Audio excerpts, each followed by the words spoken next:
오늘의 헤드라인 뉴스입니다. 머스크가 애플을 반독점법 위반 혐의로 법적 조치를 취하겠다고 나섰습니다. 애플이 앱스토어에서 오픈 AI를 제외한 다른 AI 기업은 앱스토어에서 1위를 차지할 수 없도록 해놨다는 겁니다. 분석가들은 머스크가 아이폰 생태계의 독점성으로 소송에 나설 경우 이는 애플에도 타격을 줄 수 있을 것으로 분석했습니다. 미러 정상회담을 앞두고 러시아군이 우크라이나 동부 전선에서 사흘째 17km를 진격했습니다. 러시아는 도네츠크주 점령 확대를 위해 공세를 강화하며 병력을 재배치하고 있습니다. 전문가들은 러시아가 회담 전 점령지 확대를 통해 영토 양보 압박을 높이려는 의도로 보고 있습니다. 지난달 한국 조선업 수주량이 중국에 크게 밀렸습니다. 한국은 33만 표준선 환산톤수 CGT를 수주해 세계 2위를 기록했지만 중국이 152만 CGT로 75%를 차지했습니다. 누적 수주량도 중국이 56%로 1위를 지켰고 한국은 23% 점유율로 뒤를 이었습니다. 정부와 이동통신 3사가 3천억 원 규모의 AI 전용 펀드를 결성했습니다. 이 중 90%가 넘는 2,800억 원 이상을 AI 핵심 기술과 기업 육성에 투자할 계획입니다. 과학기술정보통신부는 세제 감면, 규제 완화로 민간 AI 투자를 지원하겠다고 밝혔습니다. 시청자 여러분 안녕하세요. 여러분의 성공 투자를 응원합니다. 출발 증시와이드 2부 시작합니다. 진행의 이가은입니다. 뉴욕 증시는 상승하면서 마감했습니다. CPI 지수를 열어봤을 때 예상치에 하회하는 것으로 나오면서 안도 랠리를 이어가는 모습이었습니다. 일단 CME 패드워치상 금리 인하에 대한 기대감도 80에서 94%까지 오름세를 시현을 했고요. 금리 인하에 대한 명분도 함께 생겨나게 됐습니다. 다만 이 수치가 예상치에 좀 부합하는 것으로 나오게 되면서 트럼프 대통령이 파월 의장을 압박하는 모습 나타나고 있고요. 추가적으로 소송을 제기할 수도 있다라는 아침 뉴스도 있었으니까요. 나오는 내용들도 함께 점검해 보시면 좋겠습니다. 자, 그럼 이어서 오늘 준비한 코너도 함께 소개해드리도록 하겠습니다. 오늘 첫 번째 코너로는 빅애플 스탁 준비되어 있습니다. 테라 루나 혐의로 사건을 재판을 받고 있는 권도영 씨가 형량을 낮추는 데 합의했다라는 뉴스 들어와 있습니다. 잠시 후 키워드 통해서 내용들 함께 점검해 보겠습니다. 두 번째 코너로는 넥스트 트레이딩 준비되어 있습니다. 이 대주주 기준이 50억이냐 10억이냐 혹은 25억이냐 사이를 두고서 계속해서 많은 이야기들이 오고 가고 있습니다. 일단 어제 증권주들, 은행주주 전반적으로 윗꼬리가 좀 길게 달리면서 마감하는 종목들 많이 있었는데요. 애프터마켓에서의 움직임은 어땠는지 함께 확인해 보도록 하겠습니다. 자, 그럼 출발 증시와이드 2부 본격적으로 시작해 보도록 하겠습니다.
네, 이번 한 주는 물가 지표를 체크하면서 가야 하는 한 주입니다. CPI 발표 나왔고요. 이어서 PPI랑 PCE 지표까지 확인하면서 9월 FOMC에 대한 금리 인하의 향방도 함께 체크해 보시면 좋겠습니다. 먼저 오늘 시장 함께 대비해 볼 거고요. 오늘 도움 말씀에는 서울경제TV 윤경철 본부장 자리해 주셨습니다. 본부장님 어서 오세요. 네, 안녕하십니까. 네, 오늘도 5가지 경제 키워드 준비되어 있고요. 첫 번째 키워드부터 화면을 통해서 함께 만나보시죠. 네, 오늘의 첫 번째 키워드는 권도형 유죄 인정입니다. 테라 루나 사건의 핵심 인물이죠. 권도형 테라폼랩스 설립자가 입장을 바꾸면서 유죄를 인정을 하고 대신 형량을 낮추는 데 있어서 합의했다라는 뉴스가 들어와 있는데요. 어떤 내용인지부터 좀 살펴보도록 하겠습니다. 권도형이죠. 이제 도건이라고도 보통 얘기를 하는데 권도형이 테라폼랩스 어쨌든 설립자입니다. 미국이 이제 뉴욕의 이제 남부 연방법원에서 사기 공모 혐의로 통신만 유죄를 인정했습니다. 그동안 계속 자신이 인정을 하지 않다가 130년 최대 그 형량이 나올 것이라고 이제 예상을 했었는데 이거에 대해서 자신이 이제 폴리바겐이라고 하죠. 우리나라에는 없는 그 형량입니다. 그러니까 유죄 인정 조건부 형량 감경에 합의를 했습니다. 그러자 이제 12년형으로 이제 검사가 이제 이 부분에 대해서 이제 얘기를 했고요. 검찰은 권도형에게 1,900만 달러와 이제 일부 재산 환수를 할 예정이라고 합니다. 그리고 기존 8개 혐의와 추가 자금 세탁 혐의로 최대 130년까지 가능했으나 합의에 따라 최대 12년을 구형할 방침이라고 합니다. 이렇게 돼서 이제 이 부분에 대해서 이제 판사가 더 이제 그 부분에 대해서 더 형량을 할 수도 있지만 최대 12년까지 이제 받지 않을까라고 생각을 하고 있습니다. 그래서 이제 선고 공판일은 올해 이제 12월 11일까지 이제 공판할 예정이고요. 판사 재량에 따라 이제 최종 형량이 검찰 구형보다 높아질 가능성이 있지만 아마 이제 최대 12년을 구형받고 이제 이렇게 풀려나지 않을까라고 예상하고 있습니다. 그렇다면 이제 한국 송환 가능성이 있지 않을까라고 생각할 수 있는데 최종 형량을 마친 후에 이제 미국 복역 후에 국제 송환 프로그램을 신청하면 한국에서 나머지 형기를 복역할 가능성도 있다라고 합니다. 그래서 미국 법무부는 이를 어쨌든 반대하지 않기로 이제 합의를 했다라고 하고요. 한국에서는 이제 자본시장법 위반 혐의로 수사 중이기 때문에 이 부분에 대해서는 그 다음에 이제 한국에 와서 이제 법의 심판을 받지 않을까라고 판단하고 있습니다. 예, 이렇게 되고 있습니다. 예. 네, 권도형과 관련된 내용들 좀 추가적으로 들어와서 아침에 정리를 좀 해드렸고요. 일단 가장 중요한 건 피해자들에 대한 보상이 아닐까 싶습니다. 한국에 있는 피해자분들은 어떻게 좀 보상을 받을 수 있게 될까요? 한국에서 말씀하셨던 대로 이제 추가 처벌 가능성 여부가 좀 있습니다. 같은 범죄라도 중복 처벌이 불가하지만 미국에서 재판받는 범죄와 한국에서 이제 기소하는 범죄가 다르면 처벌이 가능합니다. 가령 이런 겁니다. 이제 미국에서 미국 투자 피해가 있고 미국 금융 위반이 있더라도 한국에서 투자가 피해가 있으면 한국법 위반이 있으며 자본시장법이라든가 사기가 있으면 미국에서 형기를 마치고 한국에 오면 한국 법원에서 또 재판을 받을 수가 있기 때문에 미국 피해자가 이제 그 미국 배상 법원이 판사가 어쨌든 미국에서 돈을 돌려주라고 명령을 내리면 집단 소송에 의해서 이제 미국에서 민사소송 청구가 이루어집니다. 그렇게 되면 한국 피해자는 또 미국 민사소송에서 권도형에서 손해배상을 청구하게 되면 이렇게 손해배상을 청구하게 돼도 한국에 와서 손해배상과 형사소송이 또 이루어질 수 있습니다. 그래서 이렇게 이제 청구를 하게 되고요. 이런 부분에 대해서 이제 청구가 돼서 집행이 또 가능하게 됩니다. 그래서 이렇게 해서 청구를 또 하시게 되면 되는데 현실적인 좀 어려움이 있습니다. 왜 어떤 어려움이 있냐면 권도형의 재산이 여러 가지로 이제 해외나 이제 가상화폐가 흩어져 있기 때문에 찾고 동결하는데 시간이 많이 걸리지 않을까라는 생각이 되고 피해자가 전 세계에 어쨌든 배분되고 절차가 복잡하게 되는 부분이 좀 있을 거라고 생각이 되고 본인이 뭐 돈이 없다라고 계속 얘기를 하기 때문에 이 부분에 대한 어떤 어려움이 있지 않을까라는 생각이 되고 그 다음에 이제 이 송환까지 얼마나 걸릴지 또 모르기 때문에 이 부분이 어떻게 될지도 모르고 한국 송환까지 또 수년이 걸릴 수 있지 않을까라는 생각이 듭니다. 왜냐하면 미국까지 가는데도 뭐 아시겠지만 이 엄청나게 오랜 시간이 걸렸습니다. 한국으로 오느냐 미국으로 가느냐 이 부분도 상당히 왜냐하면 처음에 미국을 안 가려고 계속했습니다. 그래서 이제 처음에 한국으로 오려고 계속했고 왜냐하면 한국이 형이 낮고 사실 이게 아마 한국으로 왔으면 12년까지 안 나올 수도 있습니다. 그러니까 이런 부분도 있기 때문에 한국이 상대적으로 형이 상당히 자본시장이나 이런 부분에 대해서 낮고 상당히 이 부분에서 관대하다라는 평가가 있기 때문에 이런 부분들이 상당히 좀 관대하다는 부분이 있기 때문에 이런 부분들 때문에 한국으로 오려고 했기 때문에 이런 부분이 또 어떻게 평가가 될지 모르기 때문에 이건 좀 더 지켜봐야 되지 않을까라는 생각이 있습니다. 네. 네, 일단 권도형 씨와 관련된 판결이 나오는 대로 체크를 좀 해보도록 하겠고요. 일단은 피해자들과 관련된 부분까지 함께 점검을 좀 해봤습니다. 첫 번째 키워드 마무리하고요. 두 번째로 함께 넘어가 보시죠. 네, 오늘의 두 번째 키워드입니다. 하버드 5억 달러 합의이고요.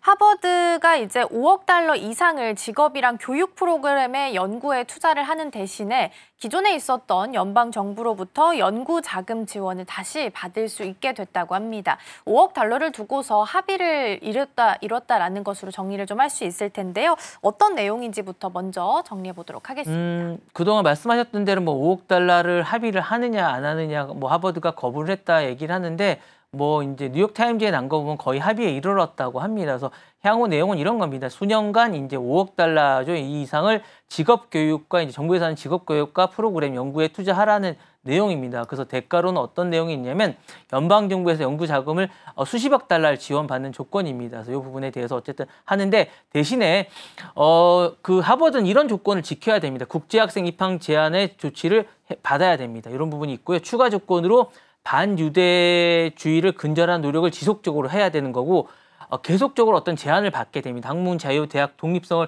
보장 관련된 이런 조건들을 계속적으로 이제 근절하겠다. 이런 부분들을 어쨌든 정부로부터 이런 부분을 계속적으로 제한을 받게 됩니다. 그래서 이런 것들이 있고요. 차별적으로는 정부에서 직접 벌금을 내지 않고 사회하는 방법으로 지출을 하게 됩니다. 그래서 콜롬비아 대학은 2억 달러를 하는 부분은 2배 이상이고요. 그다음에 다른 대학도 있습니다. 그래서 이런 부분들 브라운 대학은 5천만 달러였는데 이런 것보단 10배입니다. 그러니까 이런 부분도 훨씬 더 많이 낸다는 게 약간 상징적이지 않을까라는 생각이 있고요. 쟁점도 많습니다. 정부 입학 자료 그러니까 정부에 공개하는 게 많습니다. 그래서 계속적으로 제한적인 게 많다라는 게 있고 인종이라든가 성별이나 성적 등에 대한 제한 최종적으로 조율의 난항을 좀 겪지 않을까라는 생각이 좀 있습니다. 그래서 이런 것들에 제한이 있기 때문에 어쩌면 이제 하버드가 이제 정부에게 많은 것들을 양보하게 되는 게 있지 않을까라는 생각이 있어서 트럼프는 압박의 성과를 주장하게 되지 않을까라는 생각이 있고 하버드는 연구에 대한 일정 부분의 자신들이 어쨌든 많은 지원을 받게 됐다는 게 성과가 아닐까라는 생각이 듭니다.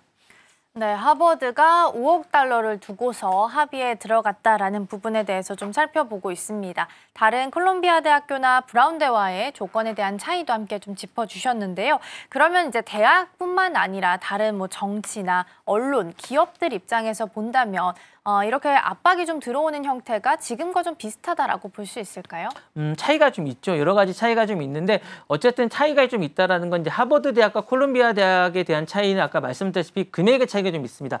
하버드 대학은 5억 달러를 대지만 정부가 바로 주지 않고 교육이나 연구 투자하는 것으로 줍니다. 그러니까 대학에 주지 않고 너희가 어디다 쓰겠다라고 하면 이제 정부가 직접 주는 방식으로 이제 이렇게 됩니다. 예전에는 대학에 직접 줬거든요. 근데 지금은 어디다 쓰겠다라고 하면 정부가 이걸 그러니까 선별을 한 다음에 이제 주겠다는 거예요. 그래서 그러니까 이게 하버드가 이제 직접적으로 재량을 하지 않게 되는 겁니다. 그래서 공개 여부를 두고 이제 싸우게 되는 거고 콜롬비아 대학은 2억 달러를 정부가 다 이제 대학이 직접 받는 게 아닙니다. 그러니까 정부가 직접 주기 때문에 이게 한마디로 이제는 정부가 관리를 하게 된다는 게 차이가 좀 있는 거고요.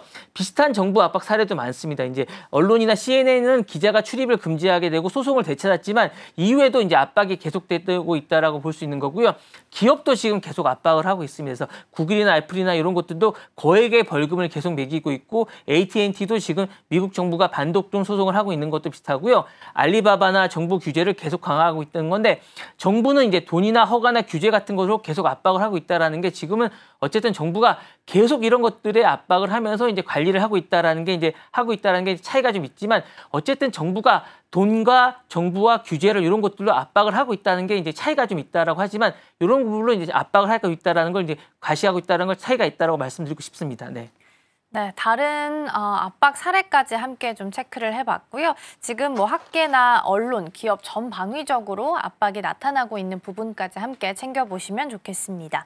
자, 두 번째 키워드 마무리하고요. 세 번째 키워드 함께 확인해 보시죠. 네, 오늘의 세 번째 키워드입니다. 워싱턴 주방위군 투입이고요. 이전에 노숙인과 범죄와의 전쟁을 선포했다라는 키워드에 대해서 한번 살펴본 바가 있습니다. 그리고 추가적으로 이 범죄와의 전쟁을 선포한 이후에 주방위군 병력과 FBI 요원들을 이 워싱턴 DC에 투입시킨다라는 뉴스가 추가적으로 좀 나왔는데요. 어떤 내용인지 먼저 살펴보도록 하겠습니다. 맞습니다. 이제 노숙인이 이제 문제가 됐다고 하는데 이제 한술 더 떠서 이 부분에 대해서 깽당과 어쨌든 이민자들을 몰아내기 위해서 트럼프 행정부가 워싱턴 DC 한가운데에서 어쨌든 노숙인뿐만 아니라 범죄와의 전쟁을 위해서 주 방위군 수백인과 함께 FBI 요원들을 야간 순찰에 투입을 계획하면서 실제로 이제 투입을 한 사례인데요. 이 부분이 상당히 문제가 좀 되고 있습니다. 배경은 이런 부분이고 어쨌든 이미 불법 유인자 단속을 위해서 900명을 재배치한 전례가 있습니다. 이렇게 하면서 이제 문제가 되고 있고요. 오늘은 해방될 것이라고 하면서 범죄, 야만, 오문, 인간 쓰레기가 사라질 것이라고 하면서 이제 국경을 정리한 다음에 이제 다음은 워싱턴 DC라고 강조를 해서 이제 화제라고 해야 될까요? 어쨌든 이게 이제 어쨌든 문제가 상당히 되고 있습니다. 그래서 경고 이력도 예전에 있습니다. 8월 5일 날 DC 폭력 사건을 언급하면서 필요하시면 도시를 연방화하겠다라고 경고했고요. 이렇게 하면서 이제 이런 부분은 시한을 강화하기 위한 수도를 연방 정치를 통제하겠다라는 의미가 되고 있습니다. 그래서 이게 상당히 문제가 되고 있다라고 말씀드리고 싶고, 그러니까 이걸 왜 투입하냐고 이제 문제가 되는 건 어쨌든 최근에 워싱턴 DC에서 청소년이라든가 강도 사건이 많이 일어나고 있다라고 말씀드리고 싶고, 정치적 메시지도 좀 있습니다. 트럼프 행정부가 법과 질서의 이미지를 강화하고 이제 어쨌든 내년도 있을 중간 선거에 대한 어떤 강경 이미지를 강화하고 있다라는 의미가 좀 있다라고 볼 수 있을 거고요. 효과도 좀 있습니다. 어쨌든 즉각적인 가시 효과도 있고 정치적 효과도 좀 있지 않을까라는 생각이 있습니다. 그래서 자신이 강한 대통령이라는 이런 의미도 있다라고 말씀드리고 싶습니다. 그래서 이런 것들이 있지 않을까라는 생각이 좀 있습니다. 네. 네, 노숙인과 범죄와의 전쟁을 선포했다라는 부분에 대해서 좀 살펴봤습니다. 그런데 이제 중요한 건 법적 근거가 잘 마련되어 있느냐라는 부분이 좀 될 수 있을 것 같습니다. 대통령이 워싱턴 DC 경찰이나 주 방위군을 직접 통제할 수 있는 이러한 법적 근거도 현재 있는 걸까요? 네, 맞습니다. 그러니까 워싱턴 DC의 특수성 때문에 약간 그런 것 같은데요. DC는 주가 아니라 연방 직할제이기 때문에 최종 권한이 대통령한테 있습니다. 그래서 DC 주 방위군의 같은 경우는 DC의 어쨌든 주지사가 지휘를 하지만 요 대통령 같은 경우는 여기 어쨌든 법적 근거가 DC홈 룰 액터라고 해서 어쨌든 요 부분에 대해서는 대통령한테 있기 때문에 어쨌든 요 부분이 주 액터라는 부분이 아니라 대통령 권한에게 어쨌든 있습니다. 그래서 요 부분에 대해서는 자신이 권한을 갖고 있고요. 치안 방해 권한은 대통령한테 있기 때문에 이렇게 있고요. 어쨌든 여기서 in direction act라고 해서 이제 치안 유지에 관해서는 자신이 법적으로 어쨌든 직접 명령을 할 수 있기 때문에 이 권한이 자기한테 있습니다. 그래서 이 부분에 어쨌든 전시 권한이 있기 때문에 했기 때문에 요거는 있지만 어쨌든 전시 상황이 지금 아니기 때문에 전시 상황에서만 할 수 있는 거기 때문에 이 부분에 대해서 이제 약간 문제가 있지 않을까라는 생각이 있고요. 어쨌든 이걸 하는 거는 정치적 계산이 다 있기 때문에 아닌가라는 생각이 들어서 있는데 좀 심하지 않았나라는 생각이 있어서 이제 민주당 의원들이 이 부분에 대해서 어쨌든 강한 반발이 있습니다. 그래서 이 부분은 자신이 강한 리더나 이런 부분과 법과 질서라는 정책을 정당하기 위한 게 아닌가라는 생각이 들어서 이제 했는데 최근 들어서 이런 부분이 너무 자주 일어나서 이제 문제가 좀 된다라고 생각하고 있습니다. 그래서 DC는 대통령이 직접 치안을 할 수 있는 유일한 지역이라는 점에서 어쨌든 사고는 있지만 너무 자주 이런 것들을 하고 있다라는 점에서 좀 문제가 되고 있는 게 아닌가라는 생각이 듭니다. 네, 그러게요. 전시 상황에 좀 빗대어서 표현을 한 경향이 좀 있는 것 같은데요. 다만 이제 이번 조치를 두고서 공공안전회복이라는 명분을 내세운 바 있습니다. 다만 대선용 이미지일 수도 있다라는 부분도 어느 정도는 염두를 해둬야 되지 않을까 싶긴 하네요. 일단 세 번째 키워드까지 확인해봤고요. 네 번째 키워드 함께 확인해 보시죠. 네 번째 키워드입니다. 중국 관세 부과 90일 연장입니다. 이제 중국과 미국 사이의 관세 협상이 90일간 더 연장되는 내용을 담은 뉴스가 이제 어제 보도가 됐고요. 트럼프 대통령도 행정명령에 서명한 후에 트루스 소셜에 이러한 내용들을 올렸습니다. 자세한 내용부터 먼저 점검을 좀 해볼까요? 원래 이건 예정돼 있었던 거라 이제 일단 예정대로 이제 휴전을 했습니다. 그러니까 연장을 했는데요. 트럼프 대통령이 미중 간 90일 관세 휴전 종료일이 10일이었는데 이걸 앞두고 90일 추가로 이제 행정명령에 이제 연장을 했습니다. 합의 내용은 미중 간 관세 24포인트 적용을 유예했던 거고요. 중국도 이제 보복 관세와 이 부분에 대해서 중단을 취소를 했습니다. 배경은 어쨌든 5월에 이 부분에 대해서 1차 고위 회담 때 이제 예정됐던 거고요. 이 부분에 대해서 여러 가지 의미가 좀 있습니다. 그래서 미중 관세 전쟁이라는 이 부분의 파국을 일단 피하고 10월 말에 이 부분에 아펙 정상회담이 있기 때문에 이 부분에서 좋은 분위기를 유지하자라는 부분에 있는 거고요. 추가 언급은 이렇게 했습니다. 트럼프 대통령이 중국산 미국 대두 수입의 4배 확대를 희망을 표명했고요. 관세 휴방의 부분에 있습니다. 근데 이 부분은 어쨌든 자신들의 무역 전쟁을 미뤄뒀다 뿐이지 어쨌든 이 부분에 상당한 의미가 있다라는 것보다는 어쨌든 관세의 전쟁을 약간 미뤄둔 거에 대한 의미 그 이상은 없는 것 같은 그런 느낌이라고 말씀드리고 싶습니다. 네. 네, 일단은 관세 연장과 관련한 내용이 나오다 보니까 본격적으로 해빙에 대한 무드가 만들어지는 것이 아닌가라는 내용들도 좀 나오고 있는 상황입니다. 일단 트럼프 대통령이 이렇게 결정을 내린 상황에서 이제 에이펙 정상회의 예정이 좀 되어 있고요. 미중 정상회담도 예정이 좀 되어 있어서 전략들을 먼저 챙겨볼 필요가 있어 보이지 않나 싶습니다. 중국이 관세 외에도 비관세 장벽에 대해서 중단하겠다라는 의미를 좀 밝힌 바가 있어서 이 내용도 같이 체크해보면 좋을 것 같거든요. 이번 트럼프 대통령의 90일 결정은 사실 11월 에이펙 정상회담과 이제 미중 전략에 아주 중요한 역할을 할 것 같은데, 먼저 이제 트럼프 대통령 입장에서는 이번 휴전을 통해서 이제 내가 이제 미중 갈등을 잠시 멈추겠다라는 정치적 성과를 어쨌든 회담 전에 미리 만들어놨다라는 의미가 좀 있을 것 같은 생각이 들고요. 자, 이렇게 하면 정상회담에서 이제 중국을 상대로 어쨌든 더 많은 양보를 요구할 때 본인이 미리 협상 분위기를 만든 사람이라는 어쨌든 주도권을 줄 수 있겠다는 생각이 좀 들고요. 또 이제 에이펙 무대에서 강경 발언을 하기보다는 협상 결과와 이제 긍정적인 이미지를 강조할 수 있는 여유가 좀 생길 수 있을 것 같은 그런 생각이 좀 듭니다. 이제 반대로 중국 입장에서는 당장 관세 전쟁을 이어가기보다는 수출과 내수의 모든 타격을 입기 때문에 시간을 버는 게 이제 핵심이 아닐까라는 생각이 들고요. 이 90일 동안은 어쨌든 정책 부양책을 쓰고 산업 전환에 필요한 준비를 할 수 있을 때 이제 그 부분이 좀 있는 것 같은 그런 생각이 들면서 에이펙 때는 이제 우리가 대화를 원하고 뭐 중국 입장에서 협상을 하게 된 준비된 국가라는 이미지를 보여줄 수 있지 않을까라는 생각이 들어서 이 부분에서는 의미가 좀 있을 것 같은 생각이 듭니다. 또 여기에 이제 약속한 비관세 장벽이라는 부분도 좀 의미가 있을 것 같은 그런 생각이 듭니다. 그래서 비관세 장벽이라는 건 이제 관세 대신에 까다로운 수입 규제나 이제 검사 허가 절차 같은 이런 장벽을 만드는 걸 의미하는데, 이번에 중국이 요거를 이제 중단했다는 건 단순한 이제 세금을 줄이는 그런 어떤 걸 넘어서 미국 기업이 중국 시장에 더 쉽게 들어올 수도 문을 연다는 걸 의미하기 때문에 미국 입장에서는 중국의 어쨌든 자국 제품을 더 쉽게 팔리는 걸 이제 의미하는 이런 의미이기 때문에 결국 이번 결정은 이제 전략적 이익이 있다라는 그런 의미가 있지 않을까라는 생각이 듭니다. 네. 추가적으로 일단은 중국과의 갈등 내용을 살펴보면 가장 크게 문제가 되고 있는 부분 중에 하나가 반도체 부분이 될 수 있겠죠. 근데 이제 아침에 들어온 내용들을 추가적으로 같이 좀 정리를 해보면 중국 정부 쪽에서 자국 기업에게 H20 사용 금지에 대한 공고를 냈다라는 이야기들도 좀 있는 상황입니다. 그런데 이에 대해서 반대로 본다면 트럼프 대통령은 엔비디아의 블랙웰을 중국 쪽에 판매할 수 있는 허용에 대한 내용도 검토하고 있다라는 부분들이 언급이 좀 되고 있습니다. 기존에는 저가 칩에 대해서까지도 통제를 좀 했었다가 조금씩 좀 열리고 있는 듯한 느낌도 분위기가 좀 나타나고 있어서 해빙 무드가 여전히 유지될 수 있을지 함께 좀 보시면 좋지 않을까 싶고요. 가장 중요한 이벤트는 이제 10월에 남아있죠. 에이펙 정상회담까지 같이 함께 체크해 보도록 하겠습니다. 자, 그럼 네 번째 키워드 마무리하고요. 다섯 번째 키워드 함께 살펴보시죠.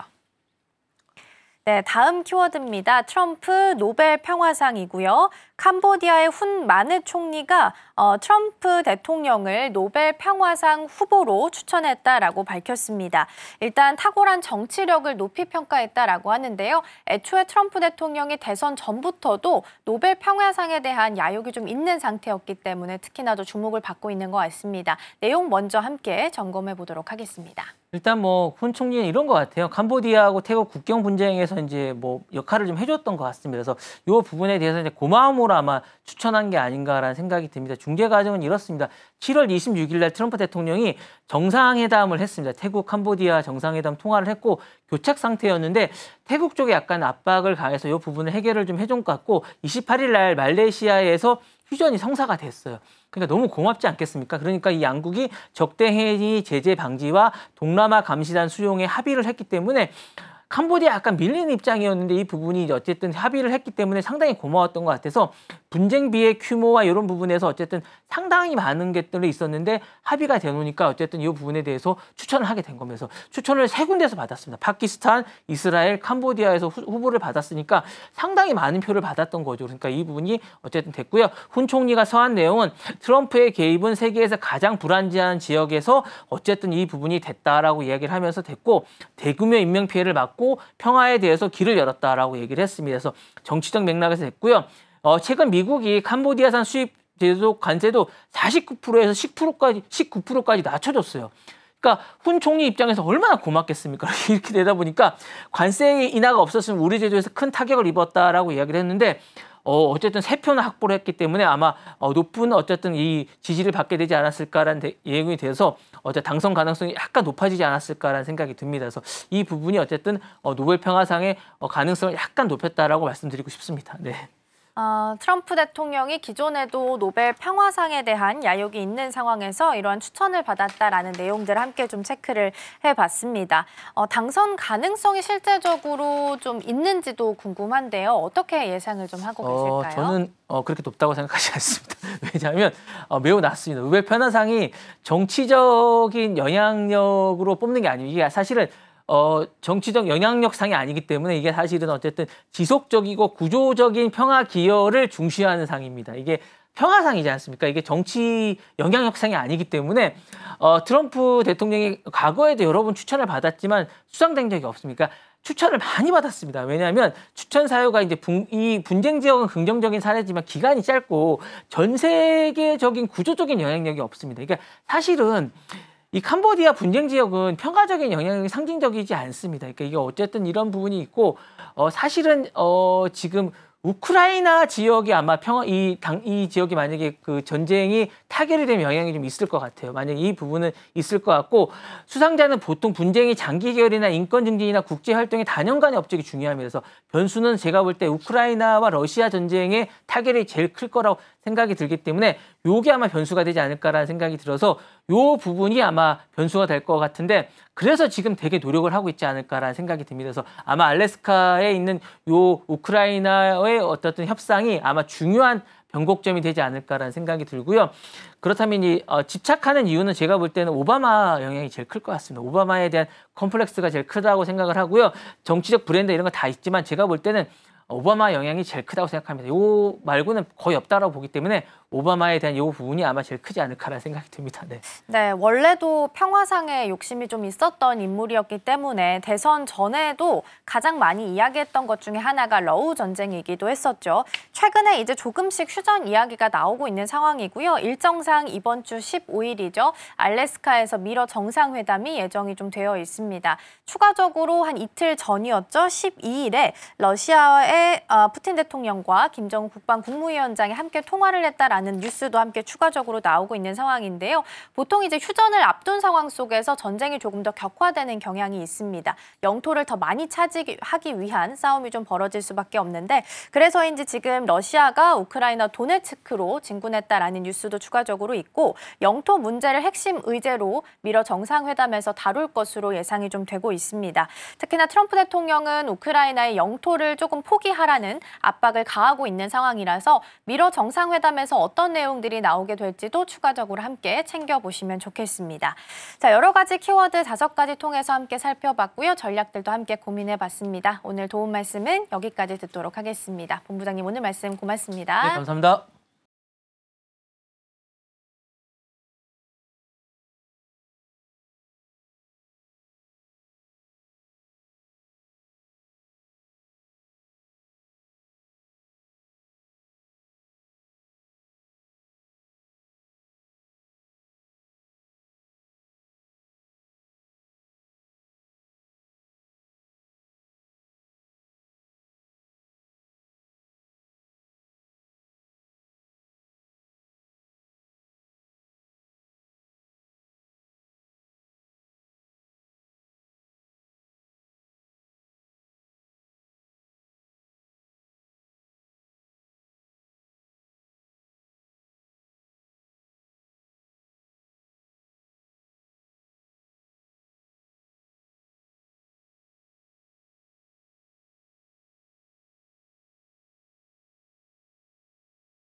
어제 정규장 마감 이후 시장은 어떤 흐름을 보였을까요? 애프터마켓에서 유독 눈에 띄었던 종목들, 오늘 장에 어떤 힌트 줄 수 있을지 함께 살펴보시죠.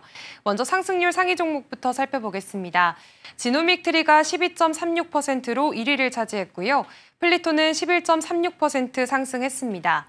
태광도 11.21% 올랐고요. NC소프트 10%, 경동나비엔도 7%대 오름세를 보였습니다. 다음으로는 하락률 상위도 살펴보겠습니다. 넥스트칩이 19.74%로 20% 가까운 급락세를 보였습니다. 코스맥스 16.45%, IT캠도 13.64% 떨어졌고요. GNC에너지 12%대, 달바글로벌까지도 7%대 조정 흐름이 이어졌습니다. 애프터마켓에서 투자자들의 시선이 향했던 종목들, 그 이슈 자세히 살펴보겠습니다. 넥스트 트레이딩 지금 시작합니다.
네, 넥스트 트레이딩으로 이어가 보도록 하겠습니다. 오늘의 첫 번째 종목 NC소프트부터 살펴보겠습니다. 사실 게임주가 이렇게 애프터마켓에서 큰 움직임을 보이는 경우가 좀 드물긴 한데요. 어제 이제 실적 덕분에 주가가 10% 넘게 올랐습니다. 어떤 내용인지 먼저 살펴볼까요?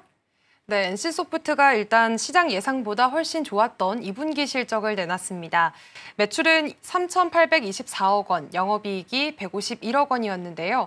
둘 다 작년 같은 기간보다 매출은 4%, 영업이익은 71%나 늘었습니다.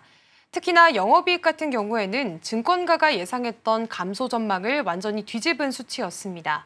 특히나 이번 실적을 끌어올렸던 건 기존 인기 게임들의 꾸준한 성과였는데요. 리니지엠 매출이 1,211억 원으로 작년보다 13% 넘게 늘었고요. 리니지2M은 동남아 서비스 확장 덕분에 480억 원을 올리면서 27%나 증가를 했습니다. 또 PC게임인 아이온도 신규 서버를 열게 되면서 매출이 전분기보다 53%나 뛰었습니다. 정리를 해보자면 흥행작들이 안정적으로 매출을 내줬고요. 여기에다가 해외 진출 효과까지 함께 더해지면서 성장 기대감을 끌어올렸던 것이 주가의 상승 원인이었습니다. 네, 기존에 있었던 게임 성과도 있었지만 앞으로 있을 하반기 그리고 내년도에 대한 계획도 투자 심리에 힘을 좀 보탠 것 같기는 합니다. 게임에 있어서 가장 중요한 게 또 신작 모멘텀일 텐데 이에 대한 부분도 같이 확인을 좀 해보시면 좋겠고요. 어떤 전략들을 준비하고 있는지도 함께 확인해 보도록 하겠습니다. 네, 특히나 또 이번 실적 발표에서는 향후 계획들이 눈길을 좀 끌었습니다. 우선 올해 4분기에는 아이온2를 한국과 대만에 출시를 하는데요. 최근 진행을 했던 테스트에서 이용자의 반응이 좋았습니다. 그렇기 때문에 하반기 최고 기대작 중 하나로 꼽히고 있는 상황이고요. 또 내년에는 브레이커스, 타임테이커스, LLL 같은 대형 신작과 스핀오프 게임까지 모두 합쳐서 총 7종을 선보일 예정입니다. 그리고 기존 인기작의 해외 진출도 병행을 하게 되는데요. 리니지-M과 리니지2M은 중국, 리니지-W는 동남아 시장에 내놓으면서 매출 기반을 넓히겠다는 구상입니다. 또 모바일 캐주얼 게임 부문 강화를 위해서 해외 전문가를 최근 영입했고요. 슈팅과 서브컬처 장르로 포트폴리오를 다변화하겠다고 밝혔습니다. 회사는 이런 전략들을 내놓으면서 내년 매출을 2조에서 2조 5천억 원 정도로 예상을 하고 있는데요. 시장에서는 이번 실적 반등과 공격적인 신작, 글로벌 계획이 주가 상승 기대를 키웠다는 평가가 나오고 있습니다. 게임주를 바라보는 시각이 참 어렵긴 하죠. 이전에 개장 때 우리 전문가와 함께 이야기 나눴을 때도 잘 아는 종목이 아니라면 관심이 없다면 게임주한테는 투자를 하는 게 좀 어려울 수도 있다라는 조언을 좀 받아본 바가 있었는데 NC소프트가 오랜만에 좀 오르긴 했는데 오늘은 좀 다시 프리마켓에서 고꾸라집니다. 0.9% 정도 하락세 현재 나타나고 있는 상황이고요. 게임주 그래도 이번 달에 이벤트가 하나 있기는 합니다. 8월 20일로 아마 예정이 좀 되어 있을 텐데 20일부터 24일까지 게임스컴 2025 예정이 좀 되어 있으니까 이벤트 앞두고 일정으로 트레이딩 해보셔도 좋지 않을까 싶습니다. 일단 첫 번째 종목으로 NC소프트 살펴봤고요. 두 번째로는 키움증권으로 넘어가서 보도록 하겠습니다. 일단 대주주 양도세 그 기준 자체가 계속 이야기가 많이 나오고 있어요. 50억이었다가 10억으로 다시 갈 수 있다고 이야기가 나왔다가 다시 또 철회된 듯한 분위기가 나타나고 있어서 이야기들이 많이 오고 가고 있습니다. 일단 주가에도 영향을 좀 많이 주고 있어서 어떤 내용이 있었는지부터 먼저 확인을 좀 해보도록 하겠습니다. 네, 일단 어제는 키움증권을 비롯해서 증권주 전반이 강하게 오르는 모습을 보였습니다. 가장 큰 이유로는 주식 양도소득세를 내야 하는 대주주 기준이 바뀌지 않고 지금처럼 50억 원으로 유지될 거라는 기대감이 시장에서 좀 커졌기 때문인데요. 원래 정부는 이 기준을 10억 원으로 낮추는 세제 개편안을 발표를 했었습니다. 이렇게 된다면 과세 대상이 크게 늘고 특히 연말에는 세금을 피하려는 매도 물량이 한꺼번에 나올 수 있다라는 우려가 시장에서 있었던 그런 상황이었는데요. 그런데 여당과 대통령실 일부에서는 현행 50억 원 기준을 유지하는 게 좋겠다라는 의견이 나오게 되면서 분위기가 조금은 달라지는 모습이었습니다. 세금 부담이 줄면 투자 심리가 살아나고 거래량이 늘 수가 있습니다. 거래가 많아지면 증권사 수수료 수익도 늘어나게 되니까 이것을 주가가 좀 긍정적으로 반영을 한 건데요. 실제로 어제장 초반에서는 키움증권뿐만 아니라 부국증권, 신영증권, 대신증권 등 다른 증권주들도 상승폭을 크게 키우는 흐름을 보였습니다. 네, 말씀해 주신 것처럼 어제 개장했을 때 저랑 같이 증권이랑 은행주 그래도 강세 보이고 있다, 상위 테마에 이름 올리고 있다라는 부분 함께 좀 점검을 좀 해봤었는데 오후장에는 흐름이 좀 달라지기도 했죠. 그리고 종목별로 윗꼬리가 많이 달린 종목들이 있었던 상황이긴 했습니다. 대통령실에서는 10억 원 기준을 유지를 하는 정책 쪽으로 가닥을 잡고 있다. 다만 시장 상황이랑 당정 조율을 지켜보겠다라는 입장들로 추가적으로 보도가 좀 나오게 되면서 움직임이 좀 나왔습니다. 자, 그러면 어떤 일이 있어서 오후장에 이렇게 윗꼬리 달린 종목들이 많았던 건지 자세한 이 타임라인대로 좀 살펴볼까요? 네, 사실 키움증권이 오전에서는 한때 6% 넘게 오르기까지 했는데요. 오후 들어서는 이 오름폭이 확 줄었습니다. 대통령실에서 대주주 기준을 10억 원으로 낮추는 기존 세제 개편안에는 변동이 없다라는 입장을 밝힌 게 결정적이었습니다. 이 소식이 전해지면서 정책이 바뀔 것이라고 기대했던 투자자들에게는 이 투자에 대한 기대감이 조금 식은 모습이었는데요. 그 결과 매수세가 조금 진정이 됐고요. 장 마감 때는 상승률이 절반 수준으로 줄어들었습니다. 그래도 종가까지는 플러스 흐름을 유지한 건 의미가 있습니다. 대주주 기준 논의가 아직 진행 중이고 당정대 간 조율 가능성도 남아있기 때문인데요. 결국 키움증권의 어제 상승은 세금 부담 완화 기대에서 비롯되긴 했지만 앞으로도 정책 발표나 발언 하나하나에 따라서 증권주 전반이 크게 움직일 수 있는 상황입니다. 네, 증권주가 6월까지 보면요. 업종지수가 연초 대비해서 한 60% 정도 급등한 상황이었습니다. 근데 정부 세제 개편안 발표 이후에 단기적으로 일단 조정 국면에 좀 들어갔다라는 시각들이 많이 자리를 좀 하고 있는 상황이고요. 오늘 키움증권은 1.9% 정도 상승불이 켜져 있습니다. 아마 이제 오늘 국정위에서 대국민 보고가 있습니다. 국정과제 발표가 있을 텐데 여기에서 5,000피나 혹은 증권과 관련된 전략들이 나오지 않을까라는 기대감이 좀 있는 상황이라서 이에 대한 반응이 일단 프리마켓에서는 좀 나오고 있는 것 같습니다. 키움증권 1.9% 상승하고 있으니까요. 함께 참고해 보시면 좋겠고요.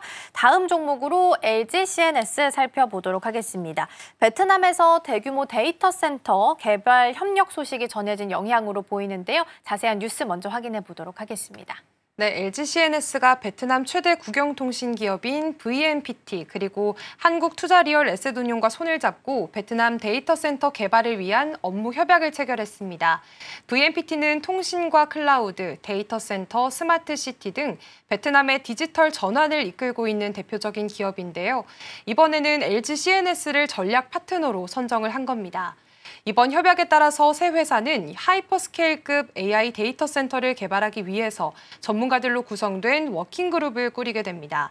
데이터 센터 설비와 서버 스토리지 같은 하드웨어부터 통신과 회선 등 네트워크 인프라까지 전방위적으로 협력할 계획이고요.